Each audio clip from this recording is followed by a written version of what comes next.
Alors bonsoir messieurs, dames. Nous vous remercions d'abord d'être venus aussi nombreux ce soir donc, pour accueillir monsieur Christophe Piguet, qui est docteur à l'hôpital Mère et Enfants, docteur en onco-hématologie pédiatrique, et qui donc travaille à l'hôpital Mère et Enfants, qui est situé 8 avenue du docteur Dominique Jean Larrey.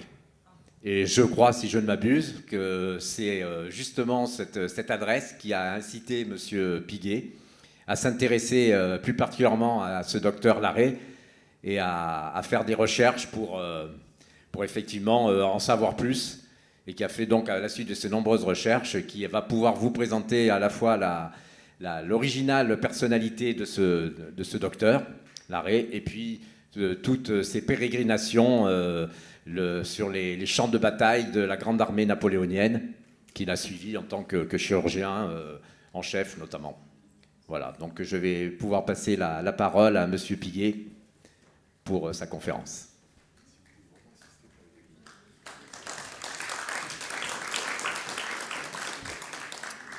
Merci. Alors, on va tout de suite régler le son. Est-ce que c'est bien là ? Oui. Merci à la BFM et merci à monsieur Dutisseuil d'avoir organisé cette conférence. Merci d'être venu. Finalement, j'avais un peu peur qu'il y ait beaucoup moins de monde, donc je suis très content que le nom seul de Dominique Larrey ait motivé autant de gens à sortir à cette heure-là. Je précise d'emblée que je ne suis pas spécialiste de Napoléon et ni idolâtre de Napoléon, on pourrait le croire. Ni historien en aucune façon, mais comme souvent les choses relèvent du hasard, et là il y a eu 3 circonstances qui m'ont fait m'intéresser au personnage de Dominique Larrey. La première, comme M. Dutisseuil l'a dit, c'est bien sûr l'adresse de l'hôpital Mère Enfants. On passe tous les jours, et on est nombreux ici à passer tous les jours devant cette plaque de rue, mais qui reste pour beaucoup, j'avais fait un sondage il y a quelques années, qui reste pour beaucoup totalement énigmatique, personne ne sait très bien qui c'est en fait. Enfin, beaucoup de gens ne savent pas très bien qui c'est. Le deuxième hasard, flûte. Hop. Désolé, il faut s'habituer. Le deuxième hasard, c'est que je vais souvent passer des vacances dans les Pyrénées, et le hasard a fait que la maison natale de Dominique Larrey se situe dans la vallée où nous allons en famille, et donc un jour, bien sûr, on l'a visité, et là, on s'est aperçu que le personnage était haut en couleur, et qu'il pouvait être intéressant de diffuser son histoire autour de nous. Alors, juste un aparté, quand il y a ce petit soldat de l'Empire sur les diapos, ça veut dire que ce sont des images empruntées, lâchement d'ailleurs, et anonymement, à ce musée Dominique Larrey. Il n'y en a pas tant de ça, mais il y en a quelques-unes. Et puis enfin, le troisième hasard, la troisième circonstance, qui elle relève de l'histoire familiale, c'est que j'ai eu l'occasion d'aller en famille sur les berges de cette fameuse Bérésina, dont on va parler un peu plus tard. Alors, tout commence dans cette histoire au fin fond des Pyrénées, ou en plein milieu, dans les Pyrénées, dans les Hautes-Pyrénées, un petit peu en dessous de Tarbes et de Bagnères de Bigorre, puisque c'est là que se situe cette modeste masure, enfin pas si modeste que ça, mais cette petite maison. Désolé, j'ai perdu. Cette petite maison qui est la maison natale de Dominique Larrey. Elle se situe dans la vallée dite vallée de Campan, parce qu'elle va mener à Sainte-Marie de Campan, charmant petit village, et au lieu des péripéties du Tour de France pour les spécialistes. On n'est pas loin du col d'Aspin, du col du Tourmalet. Et donc c'est là que va naître Dominique Larrey. Il est issu d'une famille qui est dans la région depuis très longtemps. C'est une famille qui est modeste sans être pauvre. Le père est cordonnier, et malheureusement ce père va décéder lorsque Dominique Larrey aura l'âge de 3 ans. Mais très vite, il va se révéler que ce Dominique Larrey est un élève extrêmement brillant, extrêmement doué. Alors, il est au fin fond d'une vallée pyrénéenne, mais il a de la chance, il tombe sur un enseignant dévoué, intelligent, perspicace, l'abbé Grasset, qui va repérer les capacités très très fortes de son élève et va le prendre sous son aile. Et deuxième chose favorisante pour Dominique Larrey, c'est que dans la famille, il y a quelques années plus tôt, une vingtaine d'années plus tôt, un oncle à lui, Alexis Larrey, entouré en rouge là-haut, qui est déjà parti à Toulouse faire des études de chirurgie. Et c'est pour cette raison que à l'âge de 14 ans, on est en 1780, À l'âge de 14 ans, il va prendre la route de Toulouse pour aller rejoindre son oncle et commencer ses études de chirurgie là-bas. Alors quand on dit prendre la route en 1780, ça ne veut pas dire qu'on met l'enfant dans le train et qu'on lui donne son billet de train. Ça veut dire qu'il part avec son sac à dos, à pied, pendant quelques jours probablement, pour arriver jusqu'à Toulouse. Ça nous donne un peu une notion de l'époque et des difficultés de l'époque. Ça nous dit aussi beaucoup sur la détermination du personnage déjà à l'époque. Et donc va ensuite s'en suivre sa période toulousaine, il a 14 ans, il est pris en charge par son oncle qui l'héberge.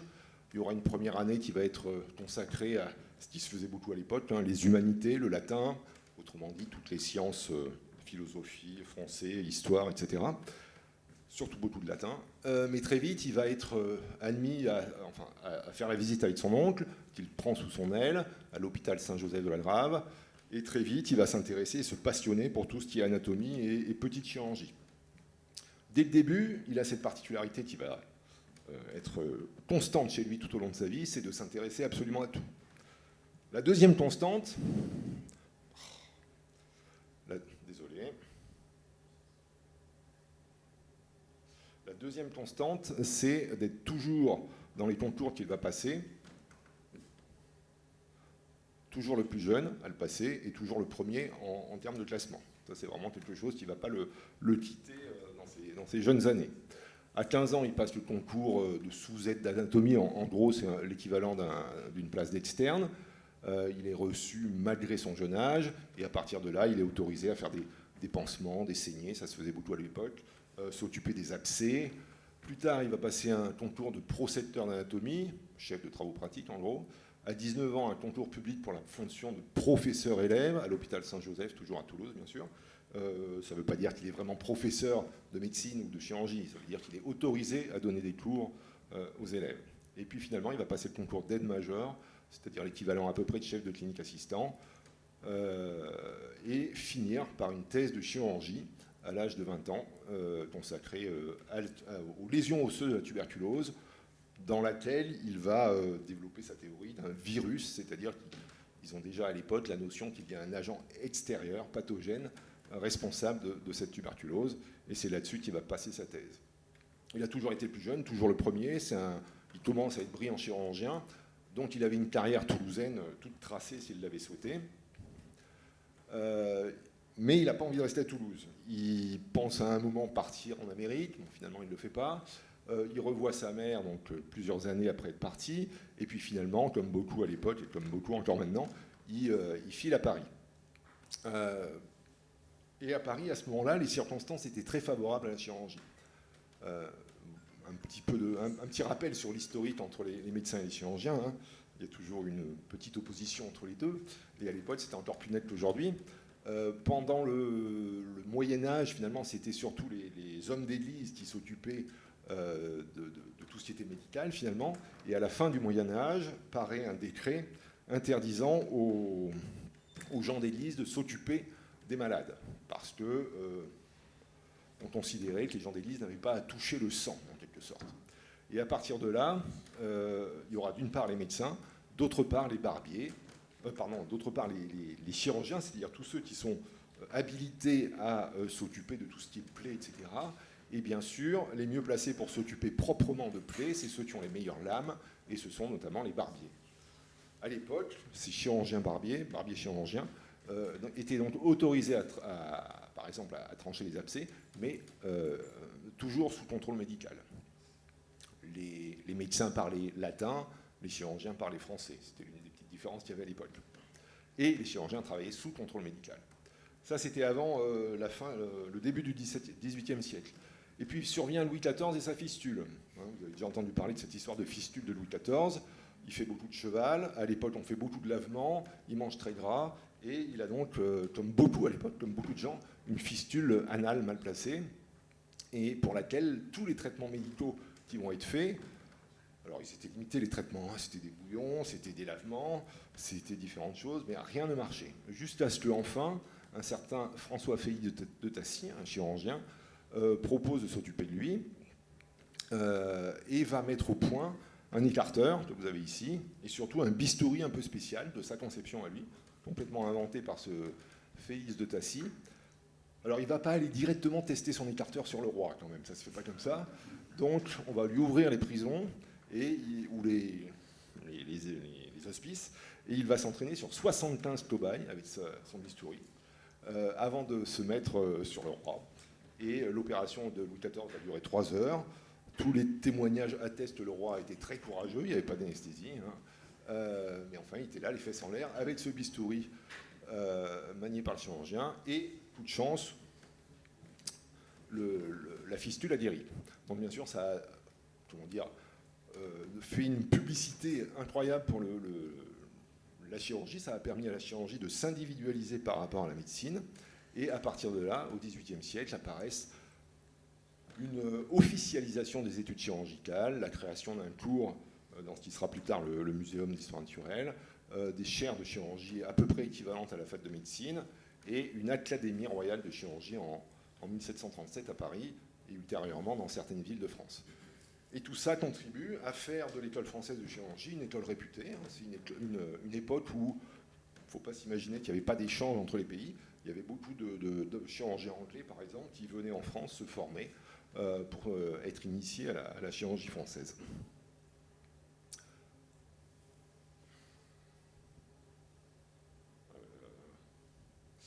Alors il arrive à Paris, là aussi, hein, il ne fait pas Toulouse-Paris en TGV, il part à pied, il traverse le Limousin, il a 21 ans, on est en août 1787, il décrit tout ça très bien dans ses mémoires, hein, une chaleur écrasante, le Limousin, le Berry, le Quercy.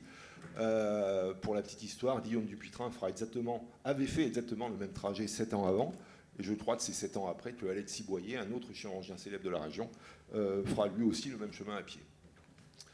Il arrive à Paris, il est pris en charge grâce aux recommandations de son oncle Alexis Larrey, par différentes personnes à Paris. Et là aussi, il se révèle très très vite un excellent chirurgien. Il passe différents concours, dont celui de la chirurgie marine, et il devient comme ça chirurgien auxiliaire de la marine. Et il est à 21 ans, encore une fois, comme d'habitude avec lui, le plus jeune officier de santé de la marine, alors qu'il n'a absolument jamais navigué. Il part vers Brest pour se diriger vers la Vigilante, le bateau auquel il est affecté. Il part à pied, bien sûr, vous vous en doutiez, bien sûr. Il en profite pour visiter la maison d'Ambroise Paré, le père de la chirurgie dite moderne à l'époque. Alors assez rigolo aussi dans ses mémoires, hein. Il est à pied dans les petits villages de Bretagne. Il croise un autre chirurgien désespéré parce qu'il a chez lui un patient qui a une sorte d'hernie étranglée sur la table de sa cuisine. Et il s'arrête, du coup il fait une pause, il va opérer le patient avec le chirurgien en question. Et puis il repart le lendemain une fois que le patient va mieux. Il arrive à Brest. Là, la Vigilante, le bateau auquel il est affecté, n'est pas censé partir tout de suite, hein. Il y a 3 mois de préparation.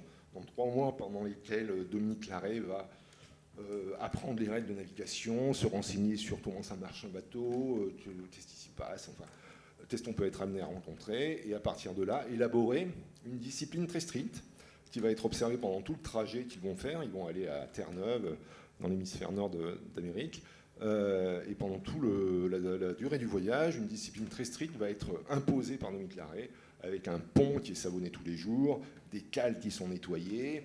Il propose des fumigations, aérer les cales, des frictions quotidiennes à l'eau vinaigrée. Ça, c'est un grand truc de Dominique Larrey, hein. Il se lavait lui-même à l'eau vinaigrée tous les matins, si ce n'est matin et soir. Une nourriture la plus saine possible, et puis il fait faire même aux marins des exercices physiques sur le pont, parce qu'il a compris qu'il fallait bouger pendant le voyage. Donc déjà, il se distingue un petit peu par sa préparation et la mise en place de manœuvres assez strictes. Il apprend plein de choses pendant ce voyage, il s'intéresse à plein de choses, au mal de mer, parce qu'il en est lui-même atteint, ce qui va d'ailleurs un peu modifier sa destinée à ce moment-là. Il s'intéresse au scorbut, il s'intéresse à ce que font les Esquimaux, qu'il va rencontrer dans l'hémisphère nord-américain. Il met au point un bouillon anti-scorbut avec des têtes de morue cuites avec des légumes. Je fais une parenthèse, le scorbut à l'époque, c'était une pathologie liée au manque de vitamine C, extrêmement mortifère pour les bateaux. Et finalement, d'une certaine façon, les premières études en double aveugle, ou pas en double aveugle, mais randomisées, ont été faites dans les bateaux pour essayer de limiter le scorbut dans les années 1700. C'est-à-dire qu'il y a des médecins anglais qui ont divisé les matelots en différents groupes. Je fais vraiment une parenthèse, hein, je penserai à la refermer. Diviser les matelots en plusieurs groupes, les uns qui buvaient du cidre, les autres qui buvaient rien de spécial, et les troisièmes qui buvaient des jus de fruits frais avec effectivement de la vitamine C. Et d'ailleurs, le cidre marchait aussi bien, enfin, marchait pas mal aussi.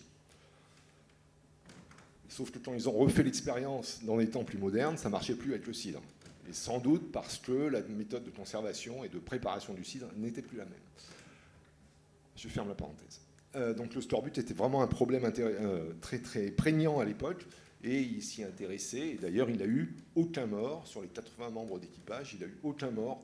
En fait, c'est pas tout à fait vrai. Il y a un matelot qui est tombé, donc qui s'est noyé.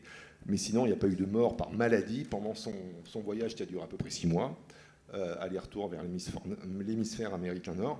Et ça, c'était tout à fait exceptionnel. D'habitude, il y avait une mortalité sur les bateaux de 5 à 10%. Donc là, il a été chaudement félicité par les services de la marine, qui voulaient vraiment le garder, mais lui avait compris à ce moment-là que ce n'était pas sa voie, et il est reparti vers Paris. J'ai oublié de signaler qu'il a essayé de s'inspirer des Esquimaux pour les manœuvres de déchauffage. Alors c'était simple, le déchauffage à l'esquimaude, c'était d'enduire le patient dans de la graisse de baleine tiède et de l'envelopper ensuite dans une peau de bête fraîchement tuée, un ours, des choses comme ça, enfin des choses qu'on peut trouver, qu'on peut avoir sous la main. Donc ça, c'était le déchauffage à l'esquimaude. Il raconte ça très très bien dans ses mémoires. Il retourne à Paris. Alors cette fois-ci pas à pied, parce qu'il a un peu d'argent, mais sur le toit de la diligence, parce qu'il n'a pas assez d'argent pour payer et être à l'intérieur. Donc il est sur le toit de la diligence, sur le trajet Brest-Paris. Il revient à Paris. Son grand rêve, et ça le sera pendant longtemps, c'est d'être admis aux Invalides. Il est premier, encore une fois, au concours d'entrée comme aide-major aux Invalides. Il est major sur 40, mais malheureusement, il y a un ministre qui doit placer un de ses élèves, et donc Dominique Larrey n'aura pas ce poste. Il en gardera une certaine amertume, et puis finalement, quelques années plus tard, 2 ans plus tard, 3 ans plus tard, il aura ce poste finalement aux Invalides. C'est une époque très fertile, hein. Il fait plein de rencontres avec des gens qui ont des noms curieux de stations de métro ou d'hôpitaux, Laennec, Bichat, Corvisart, et puis il rencontre aussi à ce moment-là sa future femme, qui est une artiste peintre du milieu parisien, Elisabeth Laville, avec laquelle il va avoir 2 enfants. Il se passe des choses à Paris à ce moment-là, hein. On est en 1789, il s'en passe des choses. Et il s'en passe avant juillet 89. Il se passe notamment par exemple, l'affaire Réveillon.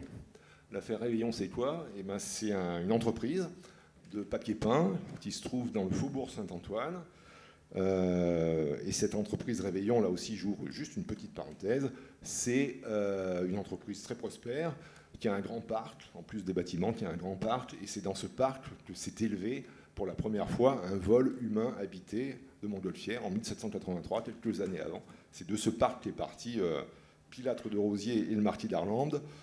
Ils se sont élevés un petit peu, ils ont fait quelques kilomètres et ils sont tombés à la butte aux Cailles. Enfin, ils ont atterri à la butte aux Cailles. Je ferme la parenthèse. Donc cette manufacture royale emploie beaucoup d'ouvriers, et c'était une époque où l'Angleterre cassait les prix sur les papiers peints.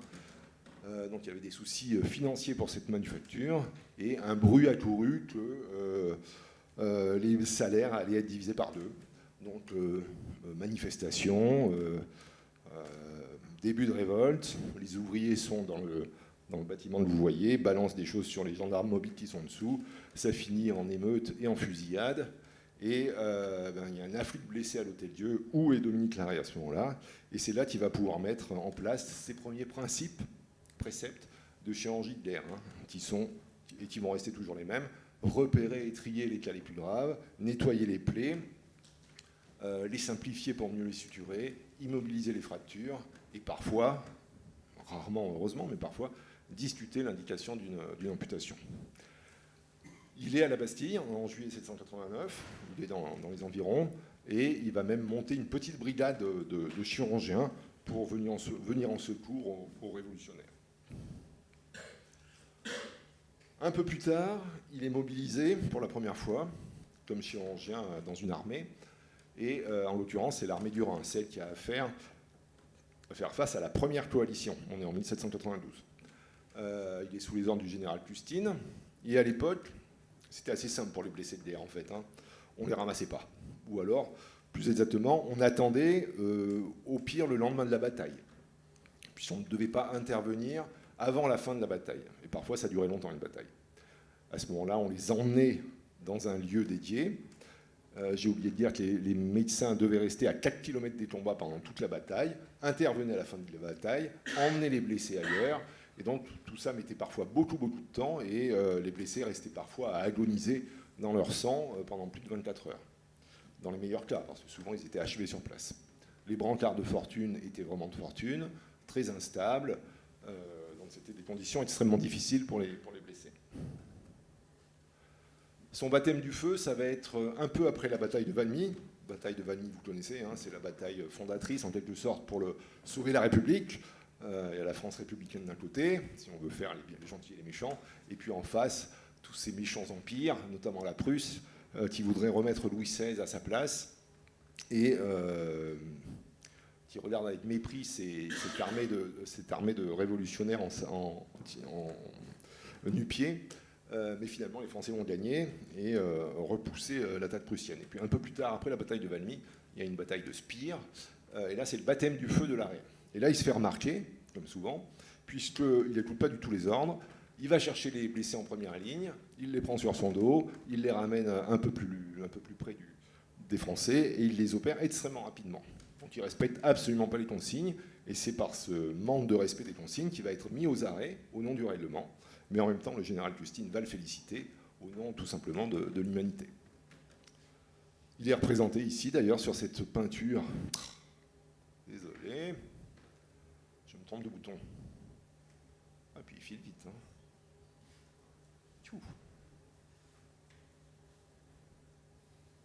Il est représenté ici hein, sur cette peinture un peu naïve. C'est lui, c'est l'arrêt. Peinture naïve, mais en fait très intéressante. On y reviendra un peu plus tard. Ça, c'est la trousse à outils de Monsieur Larrey, hein, sommaire. En fait, elle est surtout faite, cette trousse à outils, elle est surtout faite pour amputer, couper, et surtout pour extraire les balles. Il y a beaucoup d'outils là-dedans qui sont faits pour aller chercher les balles, parce que c'était un problème constant. Les soldats recevaient des balles, et ensuite il fallait aller les chercher, sans toujours très bien savoir où elles étaient. Ils n'avaient pas de radio, pas d'échographie. Et Dominique Larrey raconte des anecdotes dans ses mémoires de soldats qui se prennent des boulets, donc quand même des boulets de 10 ou 20 cm de diamètre, dans la cuisse, et on ne sait pas où ils sont passés. On les cherche à la main avant de les trouver, souvent dans le pli de laine. Mais il y avait beaucoup de temps passé à extraire les balles et à les chercher. Alors à Noël, on m'a offert une boîte à outils, moi qui suis absolument pas bricoleur, je le précise. Et en l'ouvrant, j'ai pas pu m'empêcher de penser à la diapositive de Monsieur Larrey. Parce que je me suis dit, je sais pas s'il y a des chirurgiens, mais ça n'a pas beaucoup évolué quand même. Un peu. À l'époque, il y avait d'autres. Il n'était pas le seul Larrey à s'occuper des blessés, hein, loin de là. Et notamment, il avait un ami un peu, et surtout un rival, qui s'appelle Pierre-François Percy, légèrement plus âgé, qui a été lui aussi touché par ce qu'il voyait sur le front, qui a essayé d'y remédier et qui a mis au point ce qui a été appelé le caisson de Wurst. Wurst en allemand, je crois que ça veut dire saucisse. On comprend mieux en regardant le dessin. Et donc c'était une première ébauche d'ambulance sur le front, hein, avec 4 roues, une espèce de coffre dans lequel il y a du matériel de premiers soins. Les soignants sont sur le coffre et sont tirés par des chevaux. Alors, première chose, les chevaux ont finalement été refusés par l'administration, l'intendance, comme il disait à l'époque. Énorme conflit en permanence entre Larrey, Percy et l'intendance. Ça n'arrêtait pas de chauffer entre eux. Hein. À l'époque, le service de santé était totalement sous la coupe de l'intendance. Il n'y avait pas de service de santé autonome. Et donc, ils étaient vraiment très dépendants de l'intendance, qui devait aussi s'occuper des cuisines, des soldats, des canons, etc. Et les intendants avaient décidé que si on donnait des chevaux aux médecins, ils avaient peur que les médecins deviennent insolents. Donc ça avait été refusé à ce prétexte. Et puis de toute façon, ça a été rapidement abandonné, ce qu'avait fait Percy, parce que c'était lourd, c'était lent, c'était pas extrêmement efficace en fait. Percy, il a continué sa carrière, après, hein, il est devenu un ardent défenseur comme Larrey de l'autonomie du service de santé. C'est lui, entre autres, qui a proposé vraiment la neutralisation des ambulances et des personnels sanitaires lors des conflits. Et quelque part, c'est des personnages comme ça qui ont abouti à la Convention de Genève en 1864. Il a laissé son nom à un hôpital d'instruction. Et surtout, très intéressant,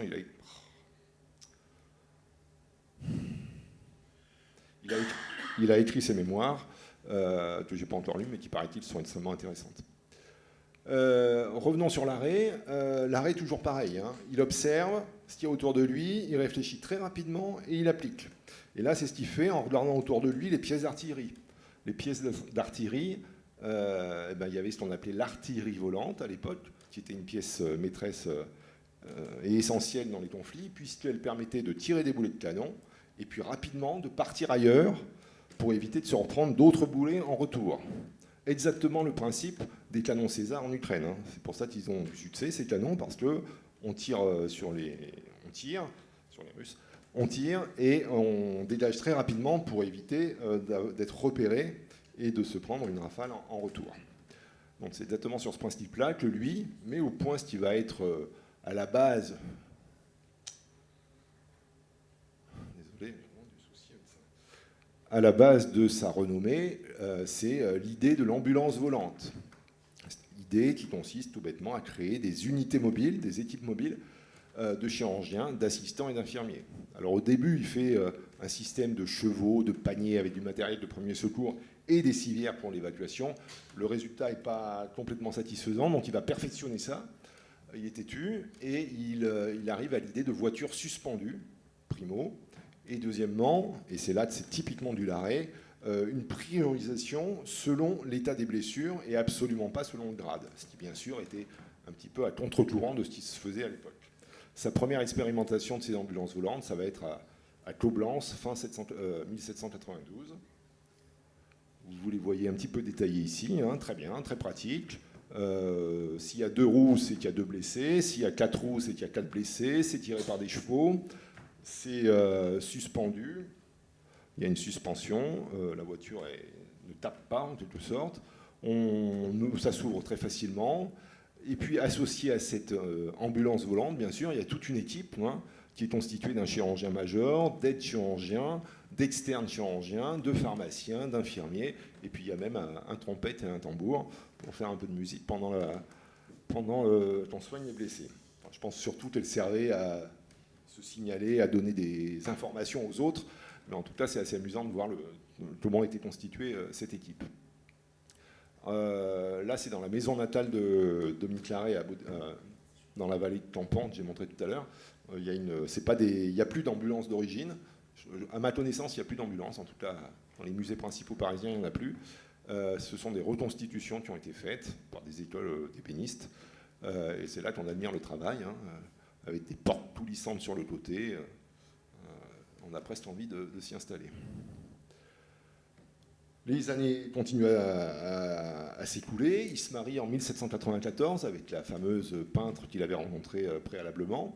Il a quand même quelques soucis avec le comité de salut public, parce que, fidèle à son éthique, il a soigné un ennemi, c'est-à-dire un prince d'Autriche, et que le comité de salut public, Robespierre et Danton, viennent l'interroger pour savoir pourquoi il a soigné un ennemi. Donc, bon, il s'en sort bien parce qu'il a des appuis, mais on lui conseille de partir de Paris, et il est enrôlé dans l'armée de Corse, même si finalement il ne va pas aller en Corse, il va rester à Toulon. C'est là qu'il rencontre Napoléon pour la première fois, mais ça ne fait pas tilt à ce moment-là. Napoléon a la jaunisse, il est fatigué, il n'y a pas plus, mais toujours fidèle à sa réputation, il s'intéresse toujours à tout. Il est à Toulon, au bord de la mer, et il va donc s'intéresser aux noyades. Et il décrit très bien la réanimation des noyés, il comprend que le problème de fond, en quelque sorte, c'est d'apporter de l'oxygène au cerveau. Et donc après, il explique à ses élèves que c'est très facile, il suffit de faire des frictions avec des flanelles chaudes, de pousser avec un soufflet de l'air dans une narine, et puis ensuite de voir le malade reprendre vie petit à petit. Alors, cela étant, c'est pas lui qui a inventé le bouche à bouche. Quand on fait des recherches, ce que j'ai trouvé moi, je ne sais pas s'il y a des réanimateurs dans la salle, ce que j'ai trouvé moi, c'est deux Écossais dans les années 1740 qui ont décrit les premiers la manœuvre du bouche à bouche. Mais enfin, peu importe. Le fait qu'il en parle, qu'il l'écrive, prouve que, encore une fois, il s'intéressait vraiment à tout. Ces ambulances volantes vont vraiment être utilisées pendant la campagne d'Italie, un peu plus tard, 1797, notamment à Campo Formio.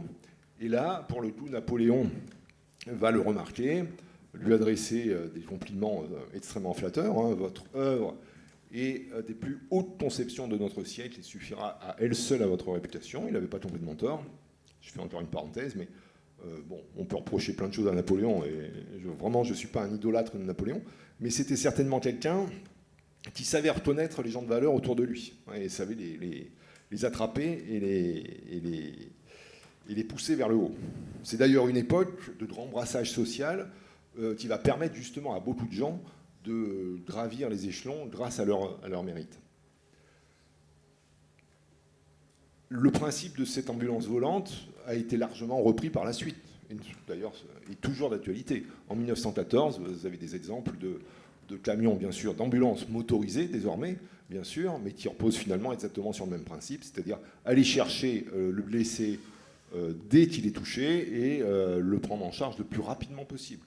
En 1914, il y avait même des petits ateliers de stomatologie ou de radiologie comme celui qui est en photo. C'est une philosophie, se précipiter pour soigner sur place, qui est toujours d'actualité et qui est parfois à l'origine de certaines incompréhensions, notamment avec la philosophie anglo-saxonne. Nous, on est, si on parle anglais, on est dans le stay and play, c'est-à-dire on va sur place, on s'installe et on travaille, et on joue. Les Anglais ou les Américains sont plutôt dans le stoop and run, ça veut dire on file sur place, on ramasse, on repart en courant. C'est pour ça, parce que moi j'ai jamais compris dans les séries américaines, Urgence et compagnie, pourquoi envoyer des ambulanciers arriver en catastrophe aux portes de l'hôpital et dire vite blessé par balle, hypotendu, etc. Je disais, mais ça n'arrive jamais en France. Ils sont toujours pré-traités avant d'arriver aux portes de l'hôpital et acheminés dans un deuxième temps. C'est tout simplement donc le reflet de ces différences de vision de la prise en charge des blessés. Ça a été aussi quelque chose qui a donné lieu à un petit peu de polémique lors de la mort de Lady Di, au pont de l'Alma en 97, 18, je ne sais plus, 97, puisque certains journaux anglo-saxons ont défendu l'idée, peut-être justifiée, je ne sais pas, que si, au lieu de traiter Lady Diana sur place, on l'avait simplement ramassée et emmenée à toute vitesse au bloc opératoire, on aurait peut-être pu la sauver. Bon, je ne rentrerai pas dans ce débat, mais c'est simplement pour illustrer le fait qu'il y a bien une différence d'approche historique, en quelque sorte, entre les deux pays. Alors, probablement d'ailleurs que la solution idéale, c'est de scoop and play, c'est-à-dire de ramasser et de commencer à courir tout en traitant. On peut imaginer ça, en tout cas. C'est à ce moment-là qu'il va rencontrer une nouvelle fois Napoléon. Et que là, pour le coup, l'idylle, parce qu'on peut en parler un petit peu comme ça, l'idylle entre les deux va réellement commencer. C'est à partir de cette campagne d'Italie. Ils auront du travail, parce qu'ils vont se voir souvent.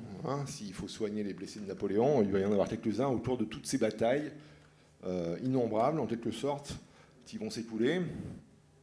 Et la première grande campagne à laquelle va participer Dominique Larrey, c'est celle de la campagne d'Égypte, 1798. Là, il part pendant 3 ans et demi. Il ne revoit plus sa famille pendant 3 ans et demi.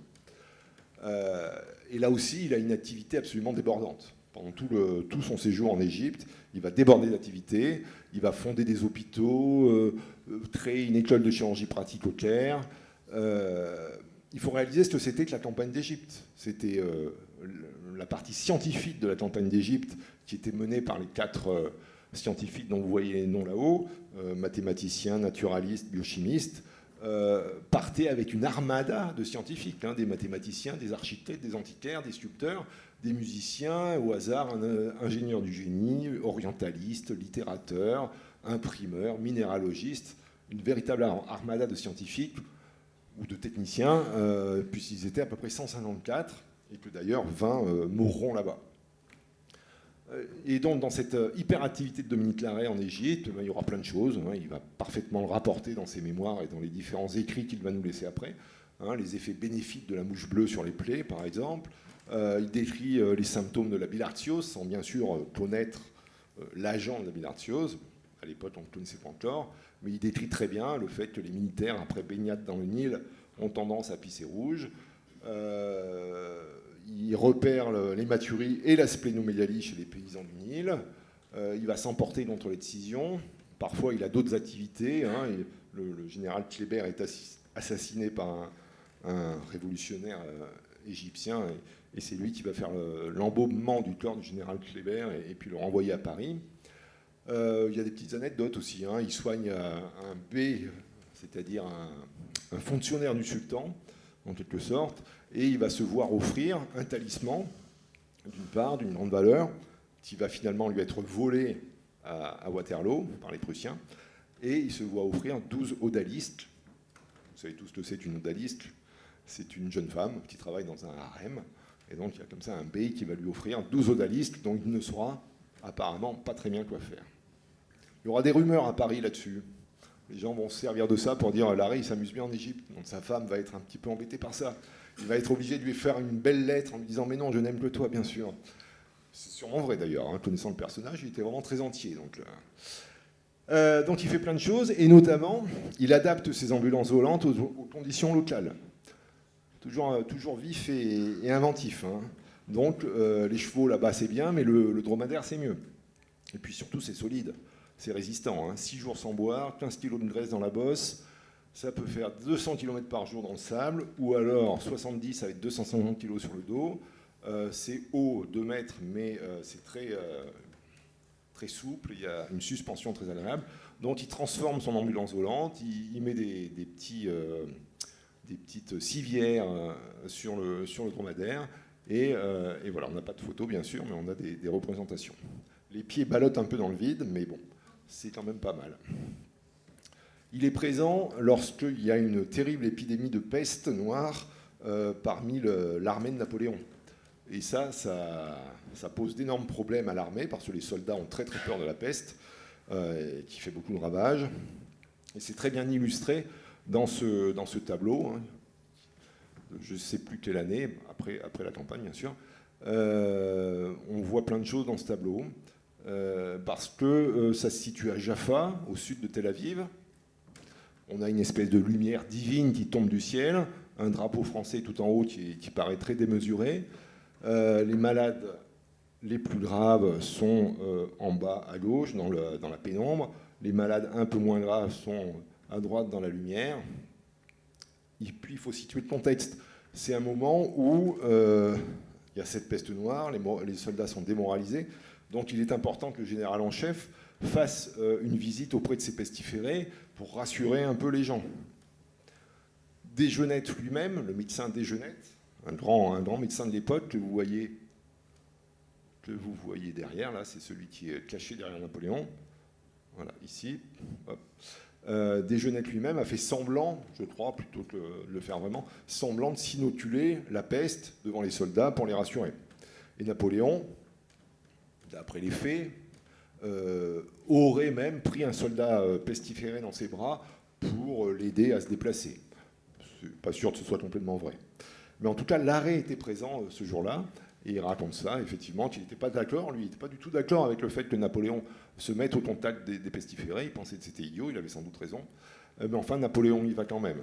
Il y va d'autant plus, Napoléon, que à ce moment-là, il y a une propagande anglaise très anti-Napoléon, bien sûr, et pas complètement infondée.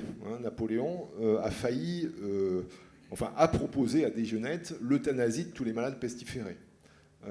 Desgenette a fortement refusé, mais ça s'est su, et donc ça fait mauvais genre. Et dans le même esprit, l'armée napoléonienne avait exécuté 3000 prisonniers quelques jours auparavant, donc il fallait un petit peu redorer l'image de l'armée française et surtout de Napoléon à ce moment-là. On voit aussi d'autres choses, donc là il va toucher le bubon dans les selles d'un malade. On voit aussi là un autre médecin qui est en train de prélever du pus dans le ganglion d'un autre patient. Probablement, peut-être pour... mais je ne sais pas si à l'époque c'était déjà le cas, je ne suis pas sûr, parce que le tableau a été fait quand même quelques décennies après.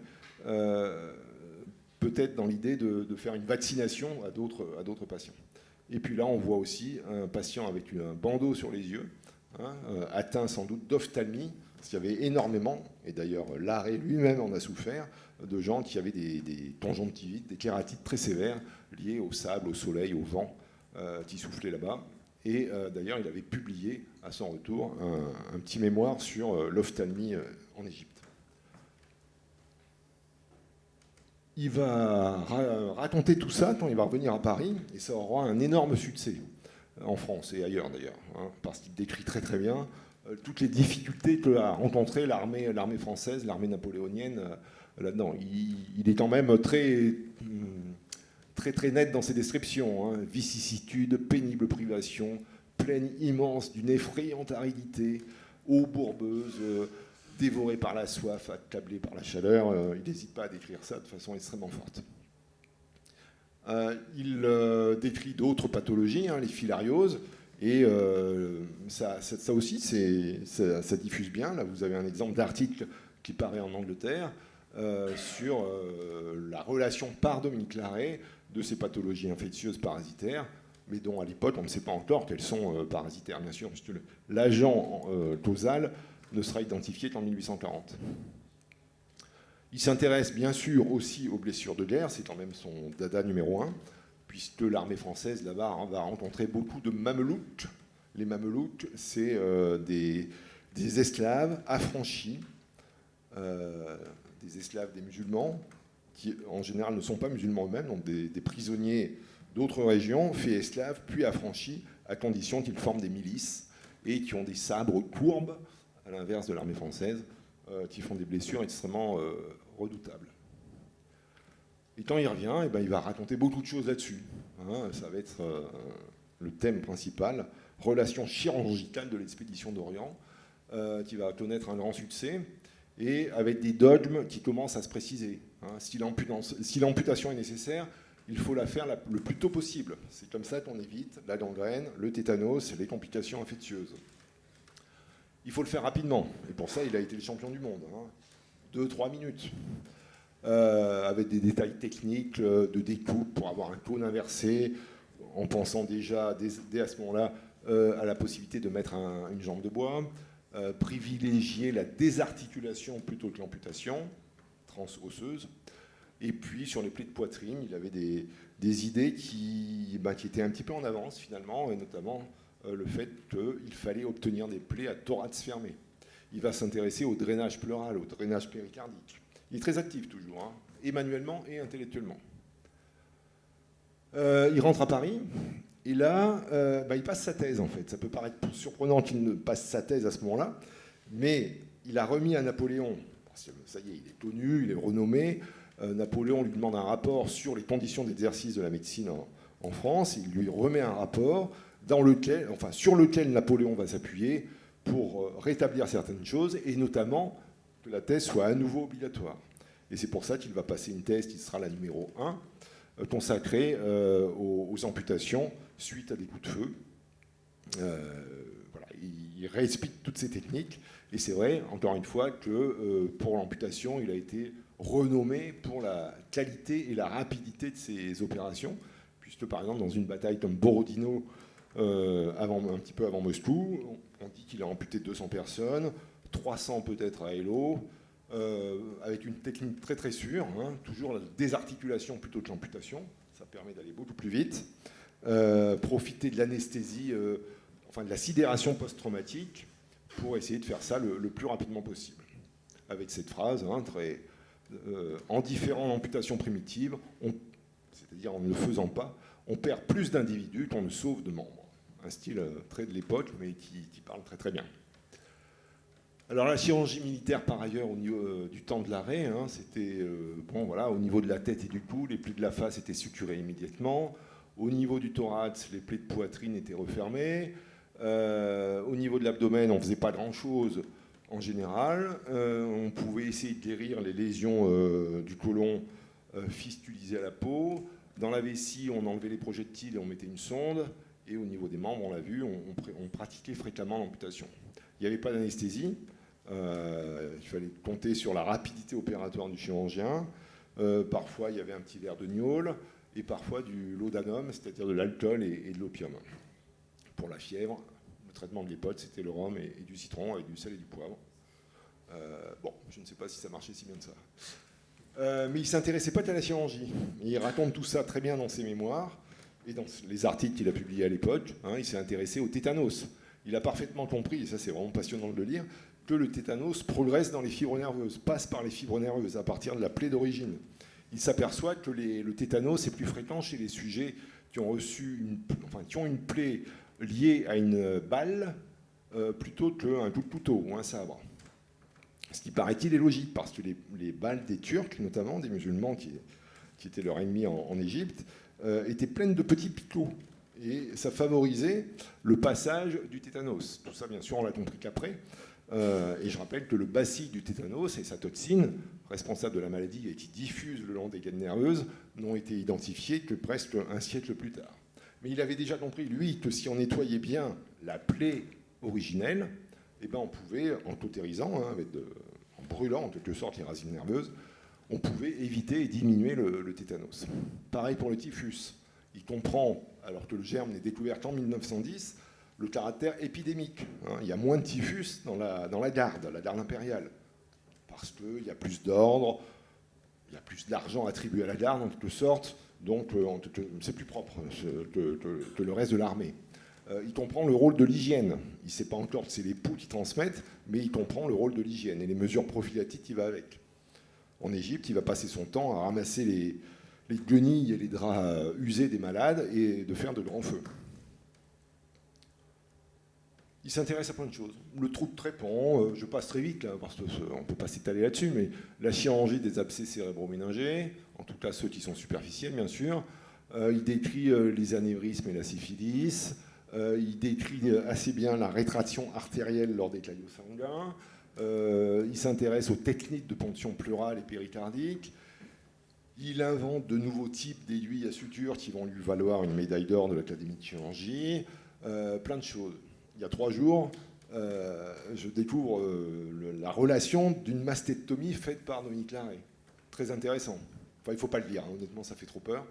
Mais une jeune femme mariée à un Français, une Anglaise d'ailleurs, mariée à un Français qui habite à Paris et qui s'aperçoit qu'elle a une tumeur du sein, enfin une masse du sein, une boule, qu'au début elle néglige parce qu'elle traite par le mépris initialement, et puis une masse qui va énormément grossir.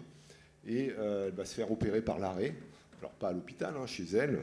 C'est Larrey qui vient à domicile, et qui a quelques aides et qui va l'opérer. Et cette jeune femme est écrivain. Donc elle va raconter plus tard sa mastectomie. Et très honnêtement, ça fait froid dans le dos parce qu'il n'y avait pas d'anesthésie. Et c'est absolument terrifiant. Mais enfin, c'est lui qui le fait. Et la personne en question va survivre puisqu'elle mourra 30 ans plus tard.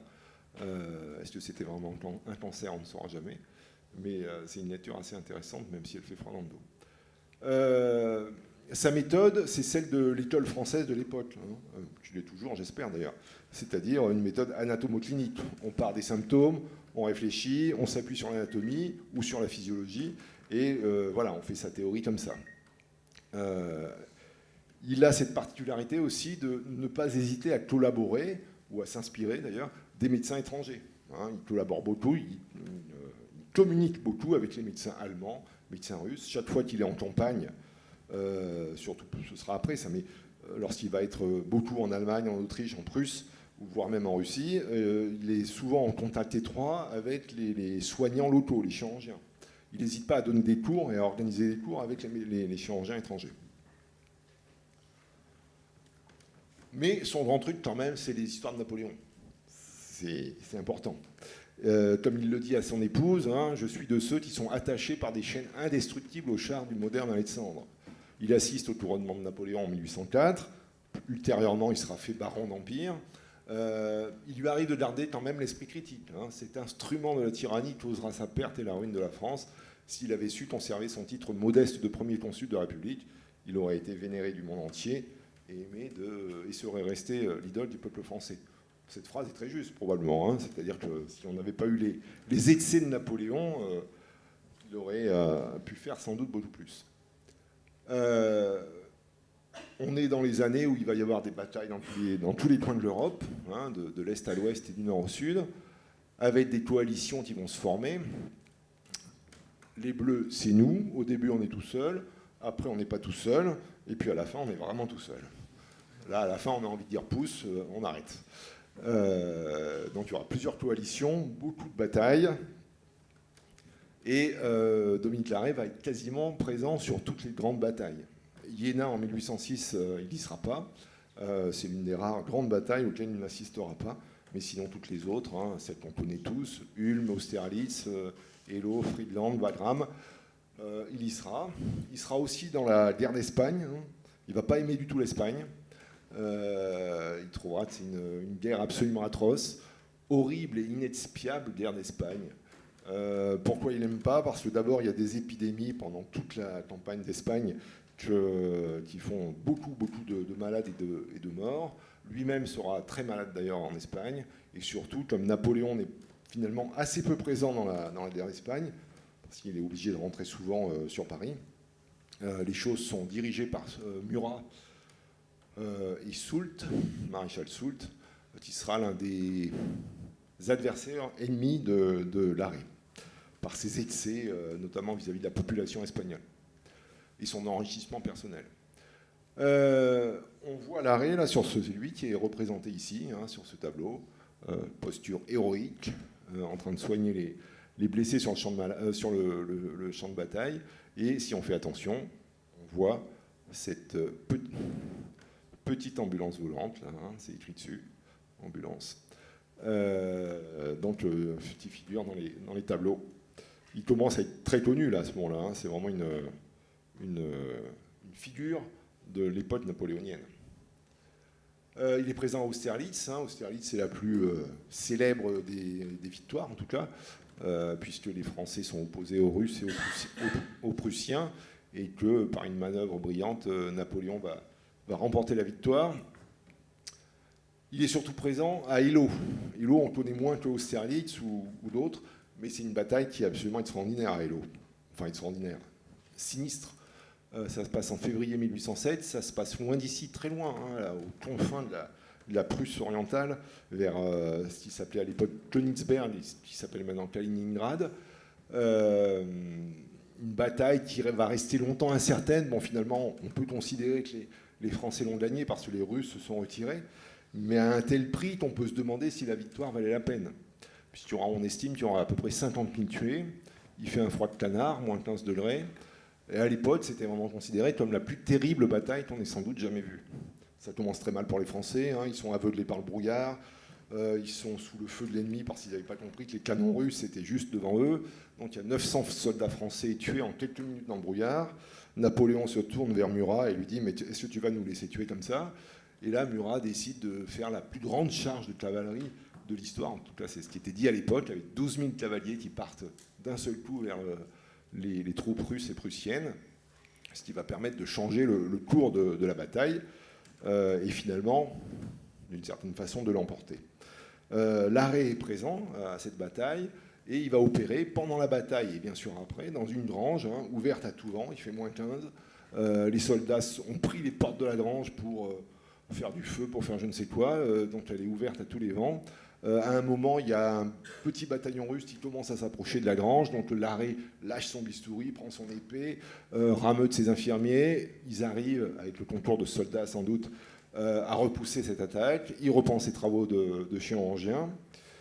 C'est une bataille qui va marquer Napoléon. Dommage qu'elle ne l'ait pas marqué plus, mais il va quand même être sensible au nombre de tués ce jour-là. Il va venir voir ce qui se passe dans la grange le soir de la bataille. Il revient le lendemain, il retrouve Larrey, toujours en train d'opérer, qui ne s'est pas arrêté pendant toute la nuit.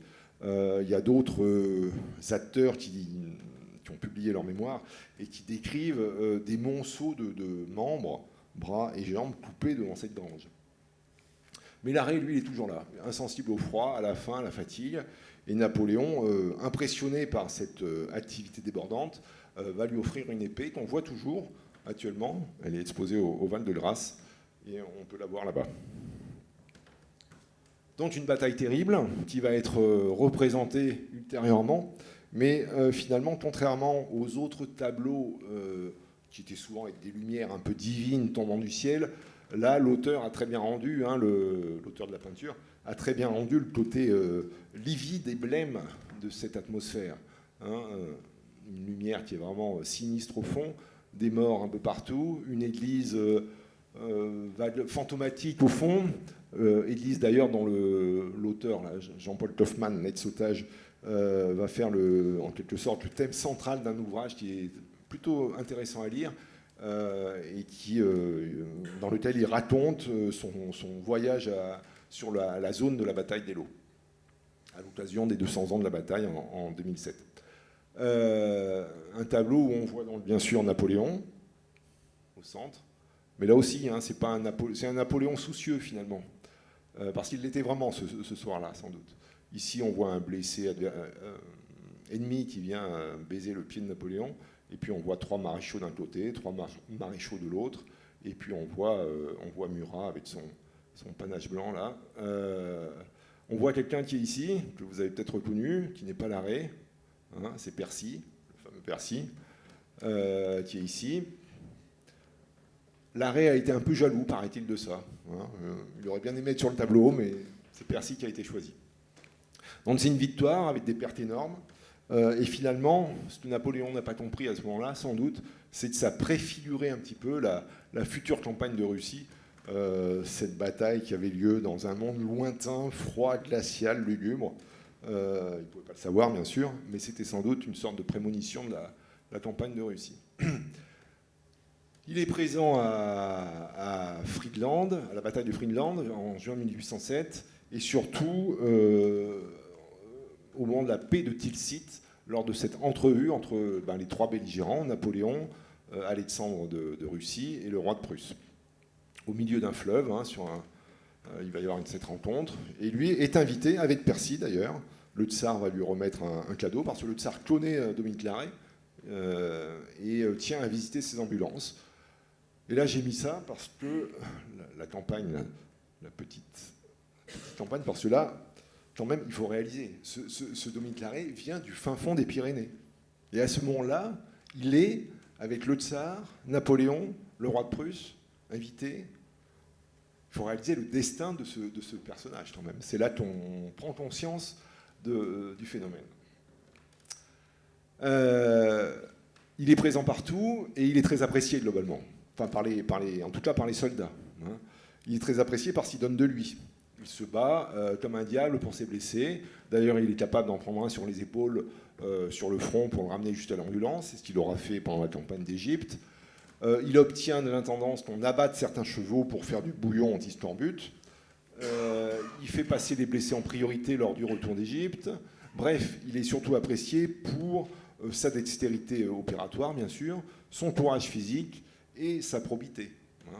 Parce que l'une de ses règles, c'est peu importe le grade, on soigne tout le monde selon l'ordre de présentation et surtout l'ordre de gravité. Il y a parfois des gens qui essayent de passer plus vite dans la queue. Il y a notamment 2 maréchaux, Grouchy et Cambronne, qui vont essayer et qui vont aller se plaindre à Napoléon qu'on les a pas reçus plus vite alors qu'ils étaient eux aussi un peu blessés. Et Napoléon va leur dire « Bah non, c'est Larrey, c'est comme ça, avec lui c'est comme ça ». Donc c'est lui qui aura gain de cause. Grouchy, c'est celui qui arrive toujours un peu tard, vous l'avez reconnu, Waterloo. Et Cambronne, c'est celui du gros mot. Et puis, donc, peu importe le grade, et puis, dans un sens, même les ennemis sont soignés. En Espagne, il va créer le premier hôpital pour l'ennemi. Ça, c'est vraiment une première mondiale. Ça n'a jamais été fait dans l'histoire. Et bien sûr, ça marque les ennemis, et c'est pour ça qu'entre autres, le tsar, par exemple, le connaissait. Donc, il a vraiment un humanisme qui lui vaut l'affection des soldats. Et les soldats l'appelaient leur providence, parce qu'ils savaient que si Larrey était là, en cas de coup dur, de blessure notamment, bien sûr, on pouvait compter sur lui. À côté de ça, il est très chiant. Surtout avec l'intendance. Il est capable d'aller faire des pieds et des mains pour obtenir ce qu'il veut. Il a des conflits permanents avec l'intendance. Il est capable d'aller réveiller les généraux, voire même, enfin, il va peut-être pas réveiller Napoléon, mais il est capable d'aller se plaindre chez Napoléon ou d'aller réveiller les généraux pour obtenir ses fournitures et tout ce dont il estime avoir besoin pour ses blessés. Donc tout le monde le craignait parce qu'on savait qu'il viendrait, s'il n'avait pas ce qu'il voulait, il irait juste à Napoléon pour obtenir ce qu'il voulait. Il ne faisait la cour à personne, il était l'ennemi implacable des fournisseurs. Autre bataille, bataille d'Essling, 1809, sur l'île de Lobo, où on a en quelque sorte regroupé tous les blessés. C'est une peinture qui illustre ce moment-là, et c'est un peu comme dans Chercher Charlie, hein. Dominique Larrey est là, le voyez-vous?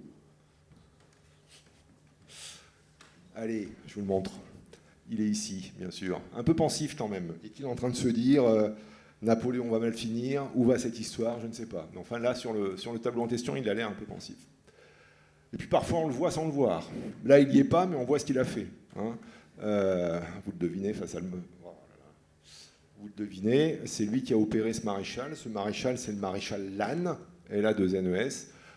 C'est l'un des meilleurs amis de Napoléon. Pour ça, Napoléon est illustré là au chevet de ce maréchal Lannes. C'est l'un des rares qui tutoie Napoléon. Et c'est Larrey qui a fait l'amputation. Il y avait conflit là d'ailleurs entre Percy, Larrey et d'autres médecins. Fallait-il ou non amputer? Il a choisi d'amputer. Bon, Lannes est mort 2 jours plus tard d'une gangrène. Voilà, et c'est illustré dans ce tableau. Pour la petite histoire, c'est assez amusant parce que dans les témoignages de l'époque, il y a parfois, là c'est le genou droit, on tombe parfois sur la notion de c'est le genou gauche, donc il y a une petite confusion.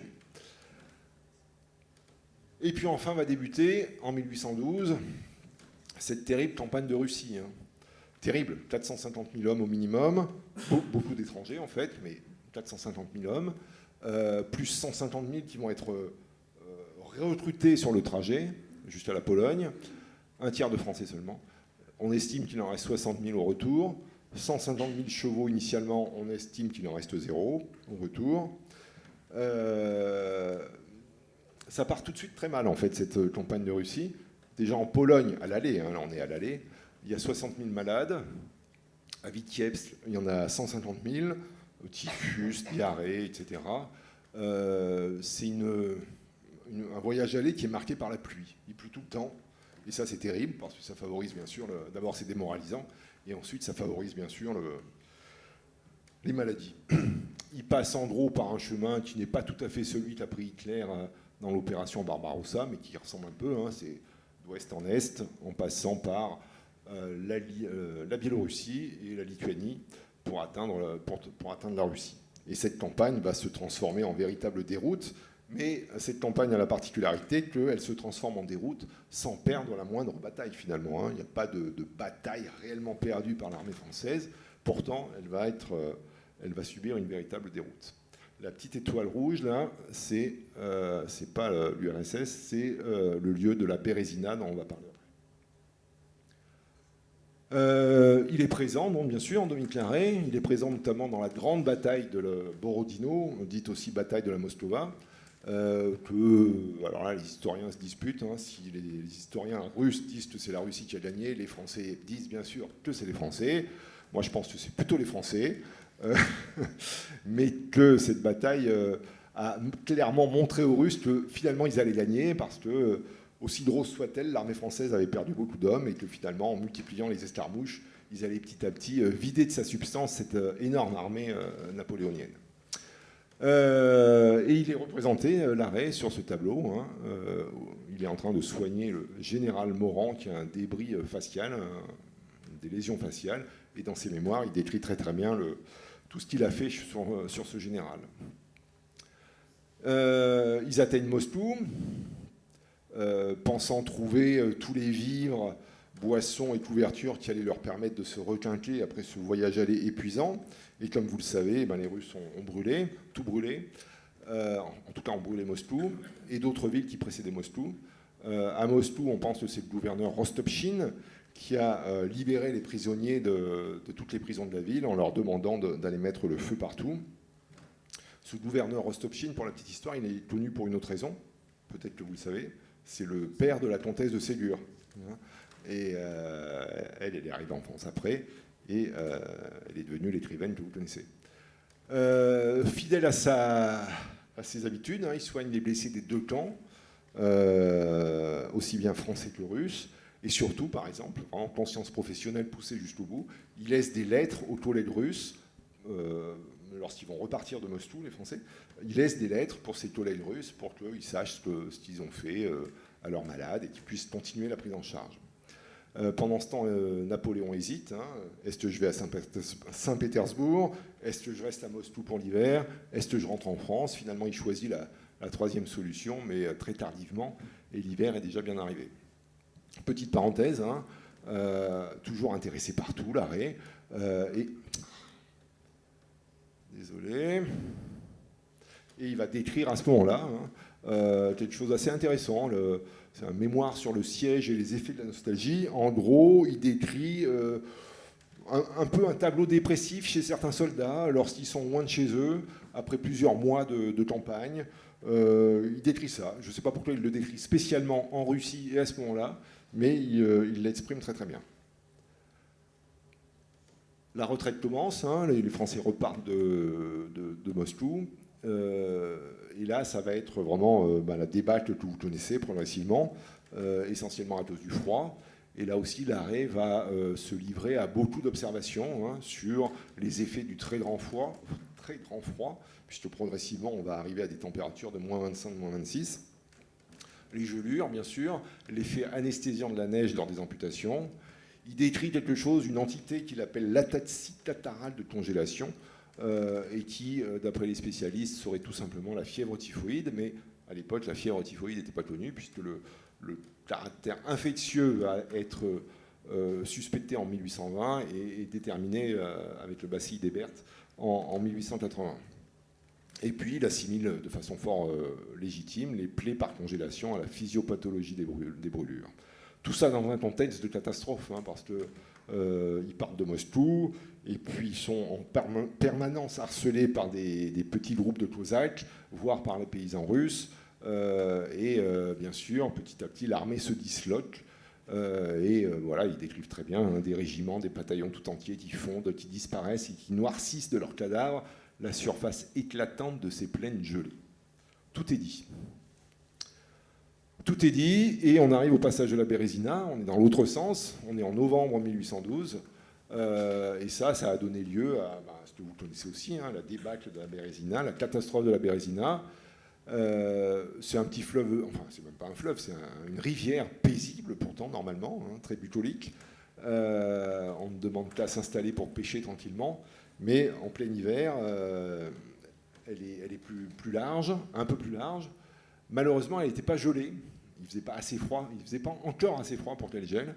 Et c'est dommage, puisqu'il a fallu, en catastrophe, faire des ponts pour traverser cette rivière. Là, sur le tableau, c'est un peu excessif quand même. Ce n'était pas une rivière aussi large que ça. Mais le tableau traduit bien le caractère un peu de panique et de débâcle qui s'est vécu par l'armée française à ce moment-là. Et là, Dominique Larrey passe bien sûr lui aussi ces ponts, il y en avait deux, où tout le monde se presse, se bouscule, où c'est un peu la lutte pour la survie, pour passer rapidement avant que les Russes qui talonnent l'armée française n'arrivent. Et il va bénéficier justement de sa popularité et du fait qu'il est très apprécié des soldats. Et ça, il le racontera et ce sera attesté par d'autres témoins. Mon nom fut prononcé, aussitôt les regards se tournent vers moi, chacun s'empresse de m'aider, c'est aux soldats que je dois mon existence, chacun me faisait place, etc. Et il aurait entendu dire à ce moment-là, place à Monsieur Larrey, parce qu'il fallait, pour les soldats, c'était important de sauver le chirurgien, puisqu'ils savaient que c'était une sorte de garantie en cas de blessure ou de maladie ultérieure. C'est illustré de façon quasiment biblique, là, c'est Larrey traversant les eaux, on a l'impression que c'est... christique comme vision, Larrey traversant la Bérésina. Donc c'est bien qu'il y a eu c'est pas que lui qui l'a inventé ce moment-là, c'est vraiment quelque chose qui a été vécu dans l'armée comme ça. Alors ça, on trouve encore actuellement nombreux témoignages de de ce passage de la Bérésina. Hein. Les Russes ont fait des stèles relativement nombreuses sur un espace de 2 km à peu près, avec un style parfois un peu trop soviétique. Mais c'est intéressant d'aller voir là-bas comment c'est. Il y a aussi depuis quelques années la réinhumation de cadavres de dépouilles de soldats français. Hein. Vous voyez, il y en a eu plusieurs depuis quelques années, en 2008, en 2007, en 2008 et en 2012. 223, 108, 110, etc. Il faut essayer d'imaginer à l'époque les soldats qui revenaient de Moscou, entre Moscou et la Pologne, en gros, traverser ces immensités glacées. Il faisait à peu près moins 25. Et il y a notamment des témoignages qui font état du fait qu'en repartant de Moscou, les soldats sont repassés près du champ de bataille de la Mostova, qui avait eu lieu avant l'arrivée à Moscou. Mais là, ils repassent en sens retour. Et ils voient dans la neige glacée et les champs à l'infini, ils voient les cadavres français qui n'ont bien sûr pas été déblayés après la bataille et qui ont gelé dans la neige et qui sont comme ça l'illustration de la débâcle française.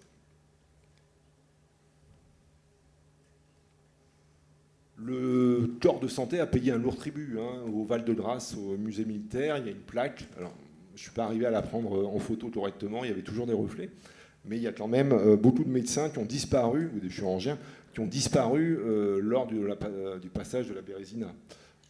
Tout cela. Et puis globalement, de toute façon, dans cette campagne de Russie, vous voyez qu'il y avait 826 chirurgiens à l'aller, et exactement la moitié, 413, qui sont morts ou qui ont disparu dans la neige. L'arrêt lui-même arrive totalement épuisé à Königsberg. Il décrit ça très bien dans ses mémoires.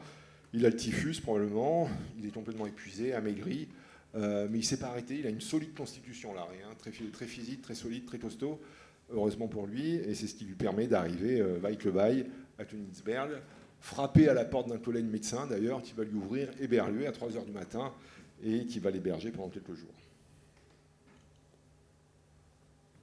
Bérésina, affluent du Dniepr, et petit 2, synonyme de désastre ou de débâcle. Mais finalement, est-ce que c'est si vrai que ça?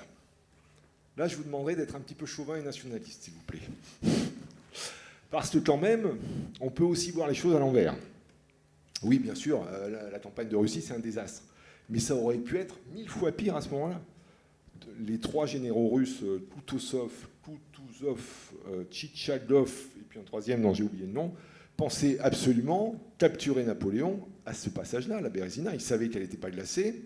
Ils savaient qu'il y avait une boucle de la rivière et que Napoléon allait avoir du mal à passer. Et c'est là qu'intervient le général Eblé, maréchal Eblé, je ne sais plus, et ses 400 pontonniers hollandais qui vont arriver à faire 2 ponts en bois entre les 2 berges pour permettre le passage de l'armée napoléonienne qui arrive dans les heures qui suivent. Ils s'y mettent à 18h le soir, ils ont fini à 13h le lendemain.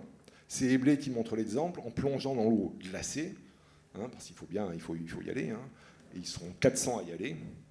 D'ailleurs, ça ne va pas leur réussir, puisqu'il n'y en a que 8, finalement, qui vont survivre. Eblé lui-même va mourir d'une pneumonie 1 mois plus tard, en décembre 1812. Ils vont aller prendre le bois sur le toit de l'église et des maisons du petit village qui s'appelle Borisov, qui est juste à côté. Et c'est ce qui va finalement permettre au moins à une partie de l'armée française de passer malgré tout. Et Napoléon, quant à lui, est arrivé à s'aufiler avec ce pont et va filer à ce moment-là vers Paris et échapper aux Russes. Ce qui était, honnêtement, et ce qui a été vécu comme un échec par les Russes à ce moment-là, puisque l'un des généraux a été limogé à ce moment-là, Tchitchagov. Alors, cette campagne de Russie, l'arrêt, il va laisser 50 000 blessés à Vilnius, en s'imaginant que les Russes vont s'occuper aussi bien d'eux que lui s'est occupé des blessés russes. Bien sûr, ils vont tous mourir, parce que très vite, la politique russe va être de dire aux habitants, si vous hébergez des prisonniers français, vous serez punis. Donc tout le monde balance les prisonniers français dehors, enfin les malades français plutôt, et probablement tous ces blessés laissés à Vilnius vont mourir en très grande partie, soit de faim, soit de froid, soit par les Cosaques.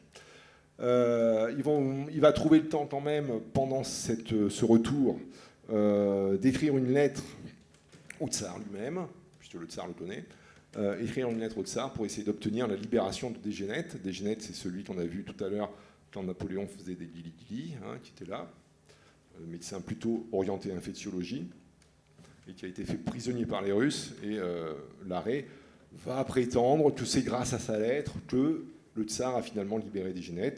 Degenet a une autre version où il dit que c'est grâce à son propre nom, quand il s'est présenté comme Degenet, que le tsar l'a libéré. On ne saura jamais. Le plus intéressant, en 1900, il y a quelques années, 2002, on a trouvé un charnier de soldats napoléoniens, enfin un charnier de soldats près de Vilnius. Je ne sais plus combien il y en avait beaucoup. Au début, on a pensé que c'était des restes de corps de soldats de l'armée allemande de 1940, 42. C'était pas le cas. On a pensé ensuite que c'était des victimes de la terreur stalinienne. C'était pas le cas non plus. Et finalement, on a fini par identifier, grâce aux costumes qui avaient bien résisté, aux costumes et aux boutons surtout, on a fini par identifier que c'était bien des soldats napoléoniens. Non seulement des soldats napoléoniens, mais en plus des soldats de la garde impériale. Parce que la garde impériale, tout le monde ne pouvait pas en faire partie. Il fallait mesurer au moins 1,84 m. Et dans ces cadavres, retrouvés dans ce charnier, la taille minimale était de 1,84 m. Donc on en a déduit que c'était des malades de la garde impériale. Et ces malades, d'ailleurs, enfin ces cadavres ont permis de mieux comprendre de quoi ce qui a contribué à la disparition de cette armée. Et on sait maintenant que, bien sûr, il y avait le froid, la faim, les Cosaques, mais il y a eu aussi, à ce moment-là encore, des épidémies meurtrières, puisque sur les cadavres ont été effectués des PCR, des recherches de bactéries, et on a retrouvé beaucoup de typhus. Ça, c'est des études faites en 2006. Et en 2024, beaucoup plus récemment, grâce à l'analyse de ce qui restait de pulpe dentaire, enfin desséché dans les dents, on a mis en évidence beaucoup de typhoïdes parmi ces cadavres. Bref, l'armée a disparu petit à petit et finalement, Berthier, le chef d'état-major de Napoléon, a lui envoyé un petit télégramme très, très simple finalement, mais très réaliste, en lui disant « Sire, l'armée n'existe plus ». Ça n'a pas empêché Larrey de beaucoup publier à son retour de campagne de Russie, beaucoup écrire. Alors, d'une part, des statistiques dont on peut se demander parfois comment il est possible que ces statistiques existent. Comment faire des statistiques dans une telle désorganisation de cette campagne de Russie. Enfin bon, il y arrive, je ne sais pas comment il fait. Est-ce que c'est très scientifique? J'en doute un peu, mais il rapporte des chiffres très précis, 22 000 blessés, 9 073 guéris sans séquelles, 5 854 invalides totaux. Je pense qu'il faut bien préciser que Larrey, c'est le médecin, le chirurgien de la garde impériale. Peut-être parle-t-il uniquement de la garde impériale, qui était quand même un corps d'armée un peu préservé au sein de l'armée. Et d'ailleurs, qui a eu au total moins de mortalité, qui gardait des chevaux, par exemple, qui ont eu des chevaux plus longtemps que le reste de l'armée. Mais il écrit beaucoup de choses, et il écrit des choses qui intéressent les médecins modernes, notamment sur, par exemple, l'effet de souffle. Il va décrire ce qu'on appelle à l'époque, et qu'on appelle toujours, le vent du boulet. Il va essayer de comprendre pourquoi des gens qui n'ont pas reçu le boulet, mais le boulet est passé juste à côté, et ils ont des lésions internes. Des fractures, des hématomes, des lésions parfois très très internes au niveau thoraco-abdominal. Et voilà, il s'intéresse à ça. Et ça a été repris ensuite par des revues très sérieuses, beaucoup plus récemment. Vous voyez, en 2008, les auteurs de cette revue anglo-saxonne citent nommément Dominique Larrey comme premier témoignage de cet effet de souffle, effet de blast, effet de vent du boulet. Mais il va plus loin, Larrey. Non seulement il décrit les lésions physiques de ce passage de boulet à côté de la tête, par exemple, mais aussi les conséquences psychologiques. Il raconte que certains, j'ai failli dire certains patients, certains soldats, après avoir vu un boulet passer juste à côté de leur tête, souffrent de choses bizarres. Ils ne sont plus dans leur état normal. Bref, ils font de la dépression, en gros, pour parler un peu simplement. Et finalement, il décrit avec beaucoup d'avance un trouble du stress post-traumatique. C'est vraiment très intéressant de penser qu'il a eu l'intelligence, dans tout ce bordel ambiant, pour parler franchement, de repérer toutes ces choses-là. Comme je le disais, hein, il y a un mémorial, il y a des petites stèles, bon, essentiellement basées sur la gloire de l'armée russe, bien sûr, vous en doutez. Maintenant, elle est redevenue une rivière très paisible qui donne qu'une envie, c'est de s'allonger et de pêcher tranquillement. Mais si vous vous promenez là et que si vous parlez français un peu fort, vous aurez peut-être la chance d'être interpellé par une vieille babouchka qui va insister pour que vous entriez dans sa maison, et elle sera très fière de vous montrer dans cette maison typiquement soviétique, avec des meubles un peu vieillots et un papier peint un peu délavé, des petites fresques de l'époque napoléonienne, et surtout le buste de Napoléon qui est posé sur son meuble. Et puis vous serez peut-être aussi interpellé par son voisin, hein, qui va vous montrer la collection de choses qu'il a ramassées dans les champs autour de sa maison. Lui qui habite vraiment sur les berges de la Bérésina, là où le pont a été construit. Et vous vous doutez bien qu'avec toute cette armée qui est passée, en catastrophe, perdant ses vêtements, c'était une cohue indestructible, hein, à la fin, le passage de la Bérésina. Tout le monde voulait sauver sa peau. Donc on trouve encore maintenant des petites balles, des boucles de ceinture, voire des boulets, quand on cherche dans les champs. Et d'ailleurs, on a vu ce jour-là, effectivement, quelqu'un au loin dans le champ qui passait avec son détecteur de métaux. C'est quand même assez incroyable de penser que 200 ans plus tard, on peut toujours, encore aujourd'hui, trouver des vestiges plutôt de la campagne de Russie. La campagne de Russie est finie, mais l'arrêt est toujours dans l'armée. On est en 1813, et là va survenir l'affaire des Marie-Louise. Les Marie-Louise, c'est les recrues de plus en plus jeunes recrutés par Napoléon. Il vient de perdre une armée de 600 000 hommes, mais bon, il compte bien continuer à déroyer, et donc il va lever une nouvelle armée, assez facilement d'ailleurs, de 200 000 hommes, mais en prenant forcément des revues de plus en plus jeunes, et le décret autorisant cela va être signé en son absence par l'impératrice, une impératrice Marie-Louise, d'où le nom de Marie-Louise. Il y aura dans les batailles suivantes, qui se déroulent en Allemagne, beaucoup de blessés un peu bizarres, où des jeunes recrues signalent ou présentent des lésions par balle au niveau de la main. Et beaucoup de gens pensent que en fait, ce sont des recrues qui, pour éviter les combats, se sont tirés une balle dans la main et veulent éviter ainsi de continuer à guerroyer. Là-dedans, il y a notamment Degenette, hein, le fameux médecin qui a été prisonnier en Russie, qui pense ça. Il y a aussi l'ennemi juré de l'arrêt, le maréchal Soult, celui qui était en Espagne.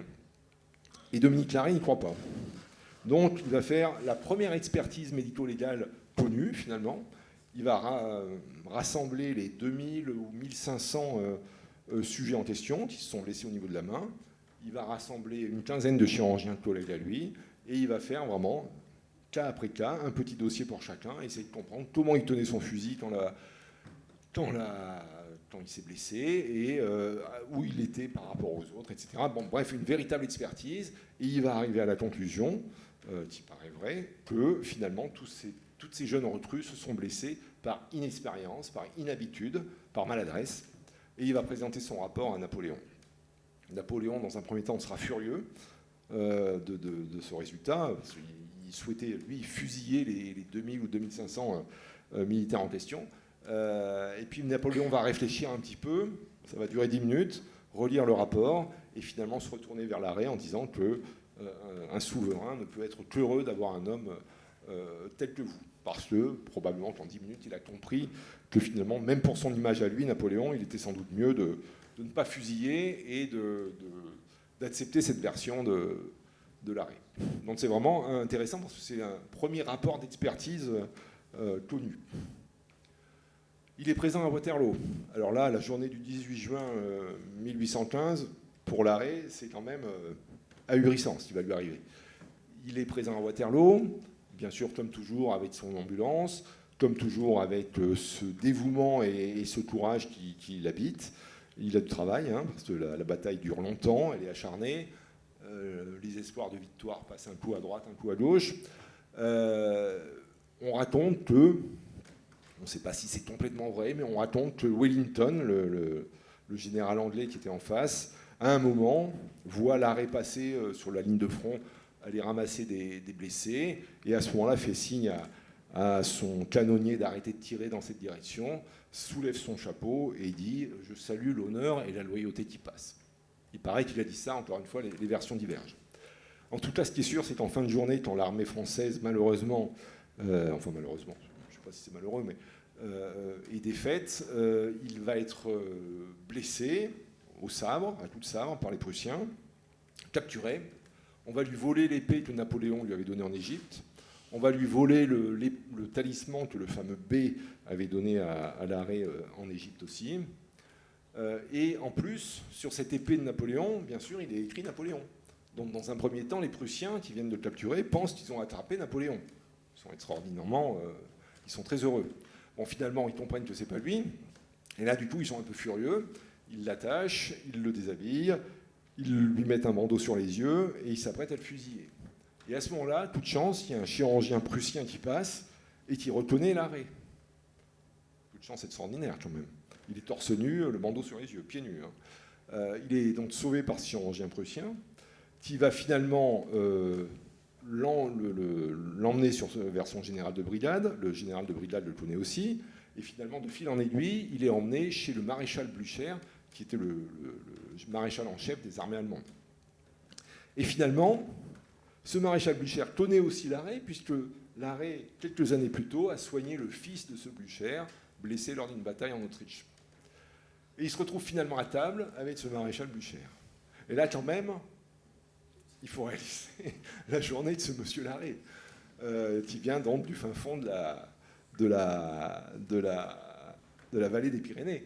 Hein, il s'est battu, il a été blessé, il a été capturé, on lui vole son épée, il a le bandeau sur les yeux, il est à 2 doigts d'être fusillé, finalement il est sauvé, et il se retrouve à table avec le général en chef de l'armée adverse. C'est quand même des journées un peu renversantes. Hein. Ce Blücher, c'est celui du poème de Victor Hugo. Hein. Le soir tombé, la lutte était ardente et noire. Il avait l'offensive et presque la victoire. Ça, on parle de Napoléon. Titata, titata, soudain joyeux, il dit Grouchy, c'était Blücher. Grouchy, c'est celui qui râlait aussi pour l'ordre de passage que j'ai cité tout à l'heure. Donc, grosse journée le 18 juin, mais finalement, il est libéré, bien sûr, par Blücher, qui lui donne même un peu d'argent. Va l'héberger une nuit et le renvoie ensuite à Paris où il va retrouver sa femme, qui croyait qu'il était mort d'ailleurs. Alors Waterloo, bien sûr, ça signe la fin de la collaboration avec Napoléon, ça va de soi, et globalement ça met fin à sa carrière militaire. Après 28 ans de service, 6 blessures, 25 campagnes, 40 batailles, plein de choses. On revient sur les amputations parce que vraiment c'est ce qu'il a un petit peu caractérisé à l'époque. Le roi de l'amputation, 300 élos, des chiffres variables bien sûr, impossible de vérifier. On lui a reproché aussi d'être un petit peu trop adepte de l'amputation. Percy notamment avait une attitude un peu plus mesurée. Mais sa carrière professionnelle n'est pas finie pour autant. Il va continuer à exercer dans Paris maintenant, avec des fonctions plus ou moins prestigieuses. Il est enfin nommé, c'était l'un de ses rêves, chirurgien en chef aux Invalides. Alors, j'ai oublié de dire qu'en 1815, bien sûr, après Waterloo et après la fin des l'époque napoléonienne en général, il y a eu beaucoup d'examens en commission.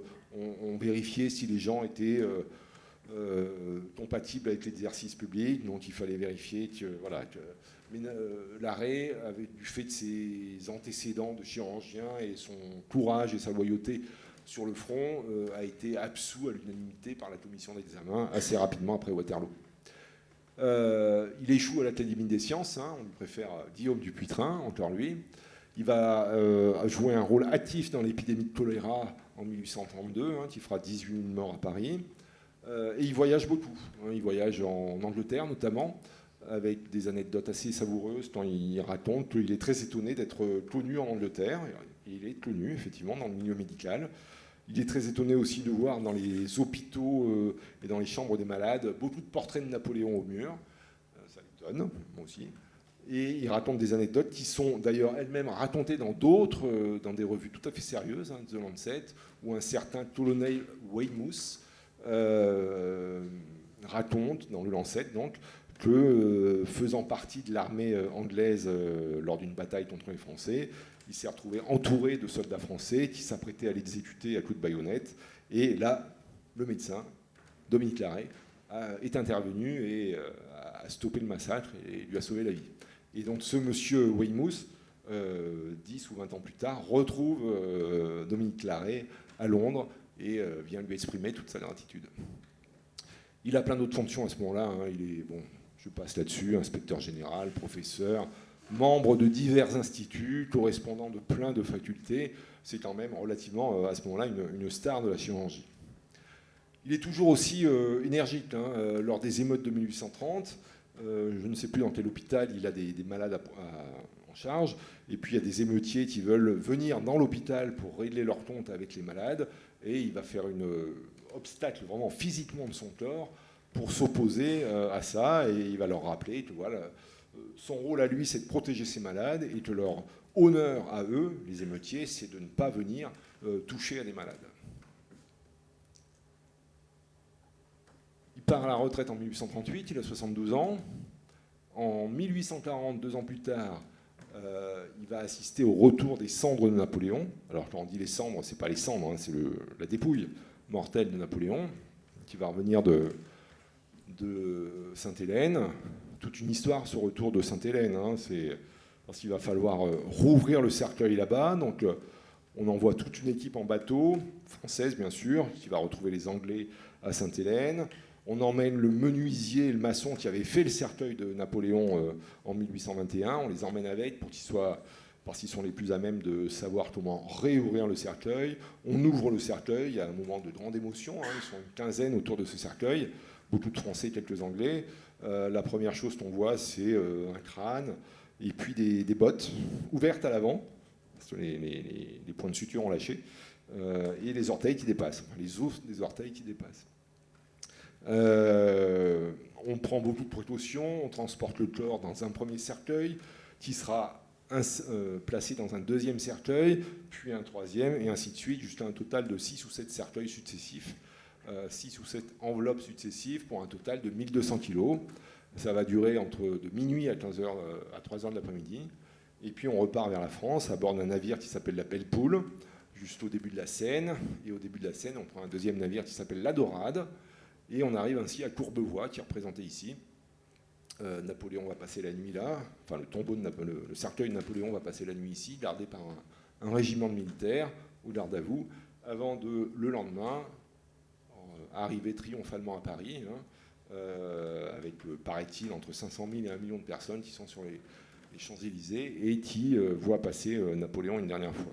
Et lui, Larrey, tenait à être là, à ce moment-là, hein, pour, comme il le disait lui-même dans ses mémoires, saluer une dernière fois l'homme qui, par ses paroles et par son testament, on verra ça plus loin, m'a fait entrer dans l'histoire. Il repart en Algérie, il repart, on l'envoie un peu en Algérie, parce qu'il faut avouer qu'il est un peu casse-pied aussi. Hein.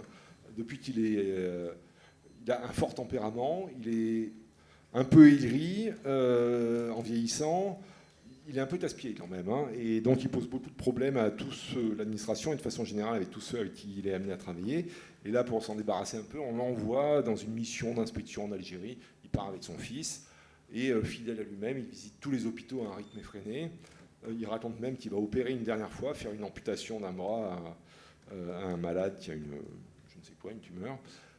Il repart pour la France extrêmement fatigué, très très fatigué. Il déclare une pneumonie à Toulon, mais il ne veut pas s'arrêter malgré les conseils de son fils, parce qu'il sait que sa femme est gravement malade à Paris au même moment. Et finalement, il ne va pas arriver à rentrer à Paris, puisqu'il va mourir à Lyon le 25 juillet 1942. Ce qui est touchant, c'est que c'est 2 jours exactement après celui de son épouse à Paris. Bien sûr, à l'époque, il n'y avait pas de moyen de communication, donc il est mort sans savoir que son épouse était déjà morte. Alors, qu'est-ce qu'il en reste finalement de Dominique Larrey en 2026 ou qu'est-ce qu'il en a resté après son décès? D'abord, sans doute, ce qui lui tenait le plus à cœur, c'est-à-dire la reconnaissance des soldats. Finalement, c'était ça sans doute qui était le plus important pour lui, et c'est ça qu'il a vraiment obtenu. Hein. C'est pas par hasard que les soldats l'appelaient la Providence. C'est un hommage important d'amour des soldats pour ce chirurgien. D'ailleurs, c'est la même chose que disait Ambroise Paré, hein, à la fin de sa vie, Ambroise Paré, le grand chirurgien du 2 siècles avant quasiment, qui racontait à la fin de sa vie que finalement ce qui lui avait fait le plus plaisir dans sa carrière, c'était cette reconnaissance des simples soldats pendant les batailles. La reconnaissance du premier soldat en chef, hein, Napoléon lui-même, dans son testament, va citer 4 fois le nom de l'arrêt. C'est beaucoup, 4 fois dans un testament de Napoléon, avec des phrases tout à fait élogieuses. Hein. C'est l'homme le plus vertueux que j'ai connu. Tel homme, tel brave et digne homme que l'arrêt. Si l'armée élève une colonne à la reconnaissance, elle doit le faire à l'arrêt. Alors, il lui lègue 100 000 francs, ça c'est bien un homme politique, hein, il est facile de léguer l'argent qu'on n'a pas, ou qu'on n'a plus. Je suis un peu méchant quand même, parce qu'il y en a quand même une petite partie qui va arriver à l'arrêt pendant son vivant, et une relativement grosse partie, mais pas tout, qui va arriver au fils Hippolyte Larrey. Merde, oh là là. Une partie qui va arriver au fils Hippolyte Larrey, mais quasiment 40 ans plus tard. Le fils ne va pas le prendre, cet argent d'ailleurs, et va s'en servir pour faire une école à Baudéan. Baudéan, c'est le village natal de Dominique Larrey. Qu'est-ce qu'il en reste? Il en reste des traces hein, sur l'Arc de Triomphe. J'ai vérifié ça cet hiver récemment à Paris. On voit sur le pilier sud, la 30e colonne, on voit son nom. Et c'est finalement un hommage, hein, parce que sur ces piliers de l'Arc de Triomphe, il y a 660 noms, dont seulement 4 ne sont pas des militaires. Hein. Larrey et Percy, les médecins, les chirurgiens militaires, Desgenette, le médecin plutôt infectiologue militaire, mais ce n'était pas un militaire au sens propre du terme. Et puis un certain Viala, pour la petite histoire, Viala, c'est probablement un adolescent de 13 ans qui a été tué en 1793 par des contre-révolutionnaires et autour duquel on a fabriqué un mythe de jeunes garçons révolutionnaires, ou alors on ne sait pas très bien si c'est un brigadier, un chef de brigade qui s'appelait aussi Viala. Il y a un petit doute là-dessus. Il y a une statue, donc, j'ai oublié de le dire, une statue aussi dans le jardin du Val-de-Grâce que vous avez sous les yeux. Il a été enterré au cimetière du Père-Lachaise, alors qu'il réclamait à corps et à cri juste un petit bout de terre dans le jardin des Invalides pour être enterré après son décès, mais ça lui a été refusé, et ça lui a été refusé par son ennemi, le maréchal Soult, celui qui était à la guerre d'Espagne, et l'histoire des Marie-Louise, et avec qui il s'entendait très mal. Et c'est lui qui a refusé que Larrey soit enterré dans le petit carré des Invalides. Donc il a été enterré dans un premier temps au Père-Lachaise. Cela étant, il a finalement obtenu gain de cause à titre posthume, puisqu'en décembre 92, son corps a été transféré du Père-Lachaise aux Invalides, dans le caveau des Invalides, où il restait 2 tombes à l'époque, 2 places à l'époque, et il a pris l'avant-dernière place. Alors c'est assez amusant de lire le compte-rendu de ce transfert, qui s'est passé donc, comme par hasard, le 14 décembre 92. Si vous avez fait attention, le retour des cendres de Napoléon, c'était aussi le 14 décembre. La date avait été choisie en ce sens. Le transfert des cendres, oui, il y a tout un article du bulletin de l'Académie de médecine qui est consacré à ça, et qui est assez intéressant à lire. Hein. Ils ont sorti progressivement, donc là aussi, ils ont soulevé les pierres tombales. Il y avait d'abord le cercueil du fils de Larrey, Hippolyte, il a fallu l'enlever, et ensuite tomber sur le cercueil de Larrey lui-même. Et là, comme Napoléon, la première chose qu'il voit et qu'il raconte, c'est 1, la forme très ronde de la tête, et 2, les bottes avec les orteils qui dépassent. Ça incite à la modestie finalement, hein, de se dire qu'on peut être Napoléon, mais quand on ouvre le cercueil 200 ans plus tard, ou 50 ans plus tard, on tombe surtout sur des orteils qui dépassent. Il y aura un scanner qui a été fait sur le crâne de Larrey. On va retrouver traces des blessures qu'il avait décrites dans ses mémoires. Je lance un appel, d'ailleurs, si quelqu'un a des connaissances au sein de l'Académie de médecine, je suis très preneur du rapport d'autopsie. Il y a eu un rapport d'autopsie, une autopsie qui a été faite, mais dans l'article, ils précisent qu'ils ne peuvent pas donner les résultats parce que la priorité doit être donnée à la famille et à l'Académie de médecine. Sur le cercueil de Larrey, hein, il y avait uniquement quelques mots. Cela, le baron Larrey, décédé à Lyon le 25 juillet 1942, et mystérieusement était fait allusion simplement à la bataille d'Eylau en 1807. Qu'en est-il resté? Eh bien, bien sûr, les ambulances volantes, hein, et le principe des premiers soins sur les terrains. Ramassage immédiat, notion de triage, tout ça, c'est du Larrey tout cuit. Prise en charge rapide des lésions de l'air, hein, parage des plaies, amputation relais et précoce. En 1914, dans les premiers jours de guerre, ou les premières semaines de guerre du conflit, entre les Allemands et les Français, il y a eu une mortalité effrayante parmi les blessés. C'est-à-dire qu'il y avait des blessés qui mouraient secondairement, beaucoup de blessés qui mouraient secondairement, parce qu'ils n'étaient pas pris en charge de façon suffisamment efficace. Sans doute parce qu'à chaque fois, à chaque début de conflit, eh ben, il faut revenir sur les basiques et qu'on n'a plus ça en tête. Et après, ils ont en quelque sorte serré les boulons, revenu sur des principes de base, dont ceux de Dominique Larrey, et ça a permis de diminuer les chiffres de mortalité parmi les blessés. Donc une approche moderne de la médecine, hein, la démarche anatomo-clinique dont je parlais, des échanges avec ses pairs médecins, même s'ils sont étrangers, et puis de façon générale s'intéresser à tout. Et beaucoup publié.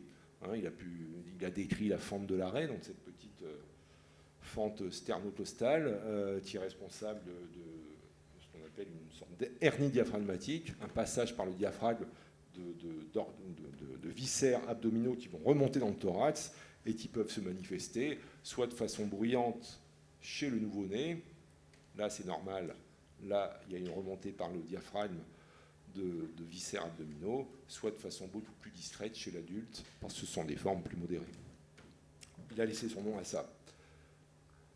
Il a aussi laissé finalement sa trace par son humanité, ou ce qu'il a dégagé comme humanité sur les champs de bataille. Hein. Les grands principes de neutralisation des blessés, on ne touche pas à l'ambulance, c'est pas que lui, mais c'est aussi lui. Bien sûr, il y en a eu d'autres, hein. Il y a eu Percy, il y a eu toute une mouvance qui est arrivée à dégager ces grands principes, mais il en a fait partie. Il s'est battu pour que le service de santé soit totalement indépendant de l'intendance. Il n'est pas arrivé de son vivant, mais c'est quelque chose que son fils, Hippolyte, par exemple, a vu. Il s'est battu pour la création d'écoles de santé. Il dit des choses intéressantes. Après l'affaire des Marie-Louise, il envoie une lettre à ses collègues et il dit ces mots très justes, hein, le médecin il doit être l'ami de l'humanité. En cette qualité, il doit toujours parler et agir en sa faveur.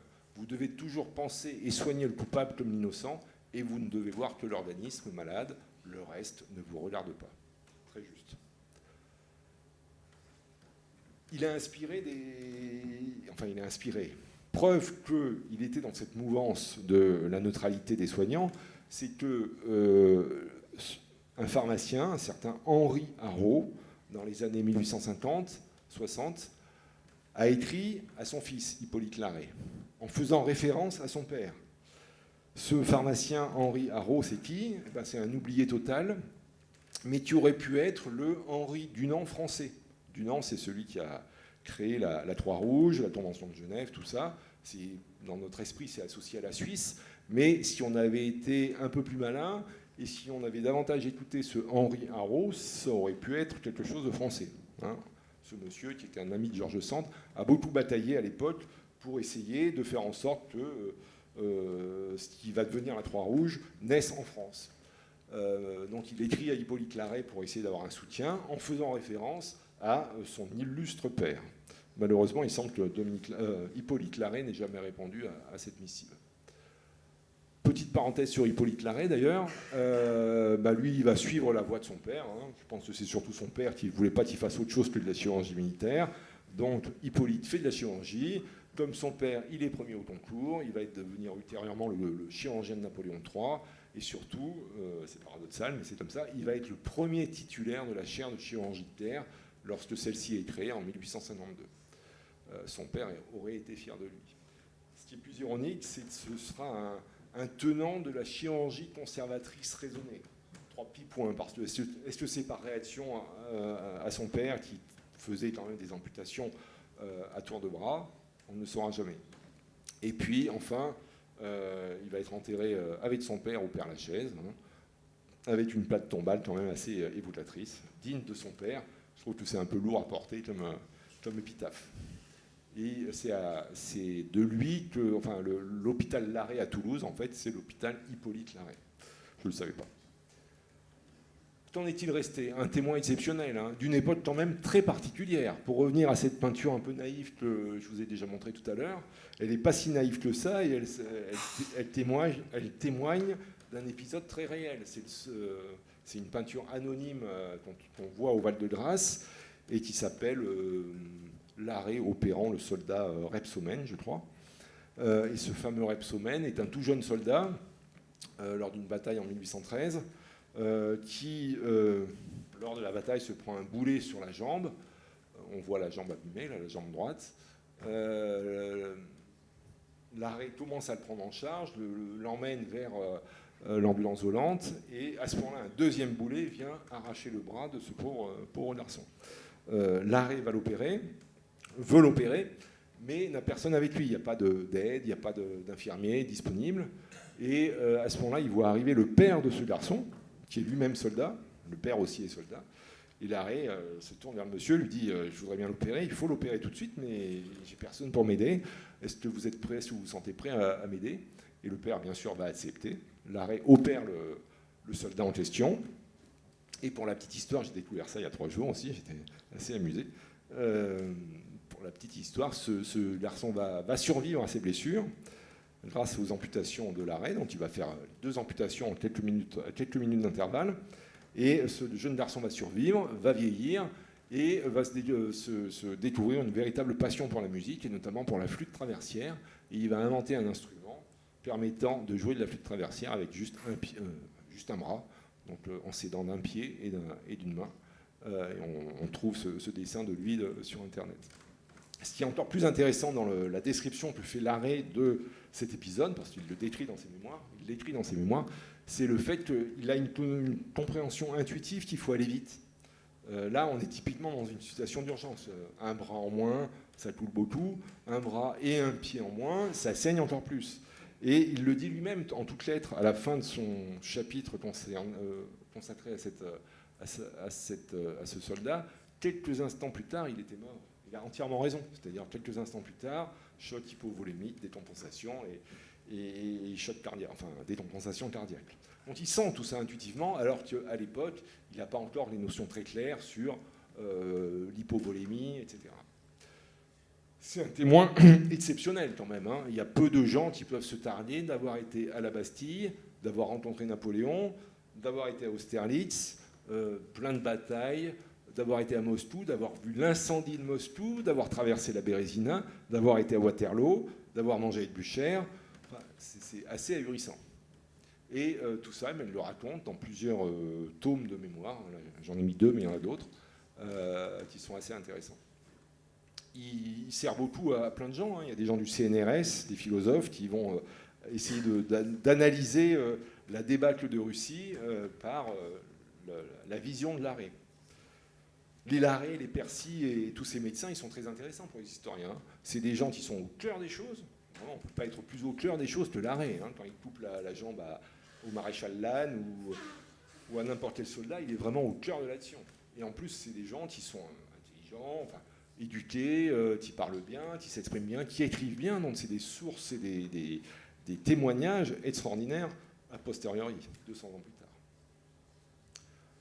Et puis surtout, encore une fois, il raconte et il décrit très très bien des choses. Hein. L'hypothermie, ça aide actuellement, en 2026, et depuis déjà une vingtaine d'années au moins.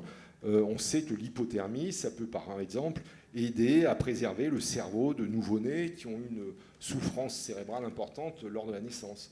On sait que de les placer en hypothermie, 30-32 degrés, ça peut aider à garder des fonctions cérébrales plus satisfaisantes. Donc, il y a un intérêt parfois, je ne suis pas du tout un spécialiste, mais il peut y avoir un intérêt à l'hypothermie. Il y a des enfants comme ça, encore une cas il n'y a pas très très longtemps, hein, d'enfants qui tombent avec leur voiture dans une rivière, et finalement si on est étonné du fait d'avoir pu les réanimer après une demi-heure d'immersion dans une voiture plongée dans la rivière, c'est simplement, expliquent les réanimateurs et le SAMU, que l'hypothermie engendrée par le plongeon dans la rivière a mis l'organisme au ralenti et a permis d'économiser en quelque sorte les ressources. Ben lui, finalement, il fait un peu la même chose. Hein. Dans ses mémoires, il décrit très très bien le fait que ceux qui vont le plus mal, ceux qui vont mourir le plus vite, c'est ceux qui se réchauffent trop. Hein. Et que quand on est... en gros, ce qu'il dit, c'est que pendant la campagne de Russie, pendant le retour de la campagne de Russie, il fallait surtout pas s'arrêter de marcher. À la rigueur, bien sûr, un quart d'heure près du feu, comme ça, mais vraiment pas trop longtemps. Surtout pas s'arrêter pour dormir près du feu pendant 12 heures. Chose qui, bien sûr, était extrêmement tentante pour beaucoup. Hein, quand vous marchez pendant des kilomètres et des kilomètres avec le ventre vide, si vous voyez un feu, vous n'avez qu'une envie, c'est de vous rapprocher pour vous endormir. Il avait très bien compris tout ça, et il avait très bien compris notamment que les membres qui commençaient un peu à geler, si on les rapprochait du feu, là, c'était la gangrène assurée dans les heures qui suivaient. Il a beaucoup écrit là-dessus, il a beaucoup écrit sur la chirurgie maxillofaciale. Hein. Il a opéré le général Morand, il a opéré le maréchal Murat, hein, ce sacré maréchal Murat, le beau-frère de Napoléon, qui s'était pris dans la campagne d'Égypte une balle dans la bouche, qui, miracle, était ressorti sans faire de dégâts autres que les orifices. Donc Napoléon Larrey l'avait opéré. Il s'était vraiment pris la balle comme ça dans la bouche ouverte. Et ça lui avait vraiment beaucoup servi d'ouvrir la bouche. Beaucoup de ses ennemis à Murat disaient que c'était la première fois qu'il ouvrait sa gueule pour une bonne raison. Mais bon, elle est facile, mais... Qu'en est-il resté voilà, la reconnaissance scientifique, et pas seulement française, hein, anglo-saxonne aussi. Il y a des articles sur, vous les avez sous les yeux, hein, le baron Larrey, le père de la médecine militaire, innovante et humaniste, Larrey et Percy, la paire de baron, et à tel point qu'en 1983 a été créé aux États-Unis le prix du baron Larrey pour récompenser les travaux sur la chirurgie de l'air. Il a aussi laissé sa trace dans la littérature, et pas la moindre, hein, Guerre épée, Léon Tolstoï, comme quoi ils ne sont pas trop rancuniers, avec même sa tête sur la devanture du livre en question. Hein, on retrouve dans les passages à vide du prince André qui vient d'être blessé, la citation de Larrey, pardon. Voilà, donc un personnage avec une intelligence probablement exceptionnelle, une pensée audacieuse, très audacieuse même, qui a eu la chance de vivre des temps exceptionnels, et tout ça est parti d'une petite vallée des Pyrénées. J'espère que maintenant, vous ne verrez plus jamais la plaque de rue ici sans penser à tout ça. Je vous remercie.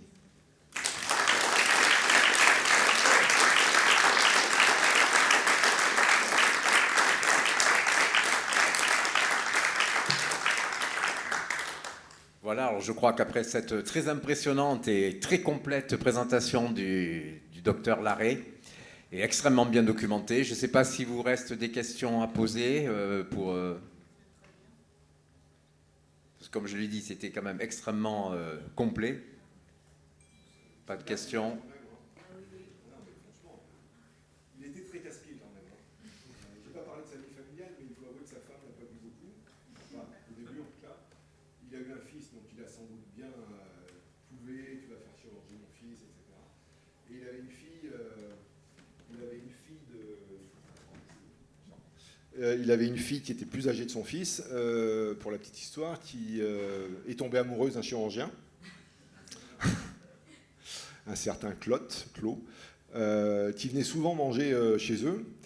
Et soi-disant parce que, comme il allait repartir en Égypte, ou qu'il était déjà allé en Égypte, ce chirurgien, il venait discuter avec Larrey pour s'informer, ce qui était vrai au début d'ailleurs, ça a été vraiment pour ça. Et puis les deux sont tombés amoureux, la fille et ce docteur Clos. Et quand Larrey s'en est aperçu, il a compris que ce chirurgien venait plus pour la fille que pour ses conseils égyptiens. Il a dit stop à tout, il a interdit à sa fille de l'épouser, elle est restée célibataire toute sa vie, et il n'y a pas eu de descendance. Donc, un personnage un peu voilà, une force de nature, hein, pas très grand, 1m60. Ses amis l'appelaient Hercule de petite taille. Une chevelure que vous avez vue qui est toujours très abondante. Il était toujours très fier de sa chevelure et il ne voulait surtout pas couper ses cheveux. Et un sacré caractère, hein, très, très hableur. Les gens disaient de lui qu'il était capable de... Enfin, on lui reprochait parfois de parler avec beaucoup d'assurance de choses qu'il ne connaissait pas très bien. Et là, je me suis dit, c'est peut-être le point commun qu'on a.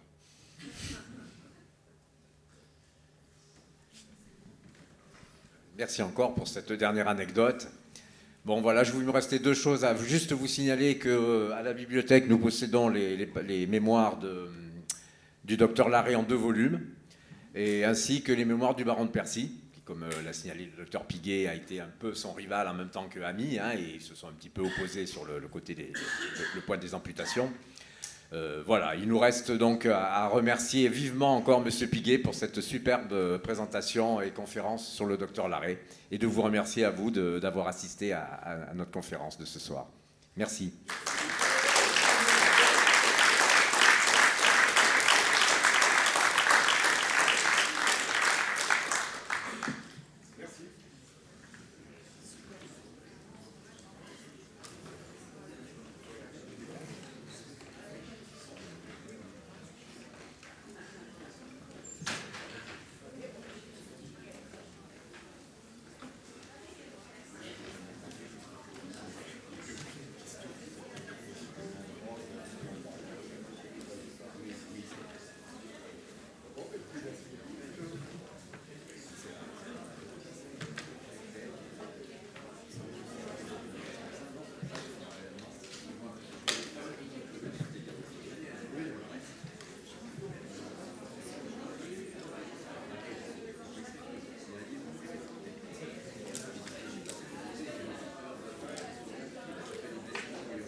Alors je demanderais, parce que je connais Alain Yannick, qui est à l'Académie de médecine, il a accès à l'autopsie, les évolutions de l'autopsie.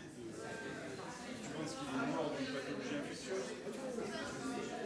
Oui. C'est pas de c'est juste pour... Je te promets que je pose savoir si c'est possible. En tout cas, félicitations, je te remarque. Merci. Une épreuve aussi. Mais vous avez gardé votre niveau. Défaillant. Vous parliez de l'arrêt, mais j'aurais pu.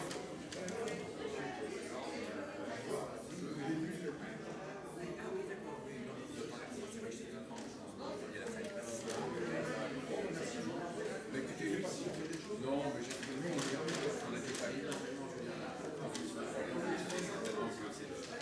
Oui,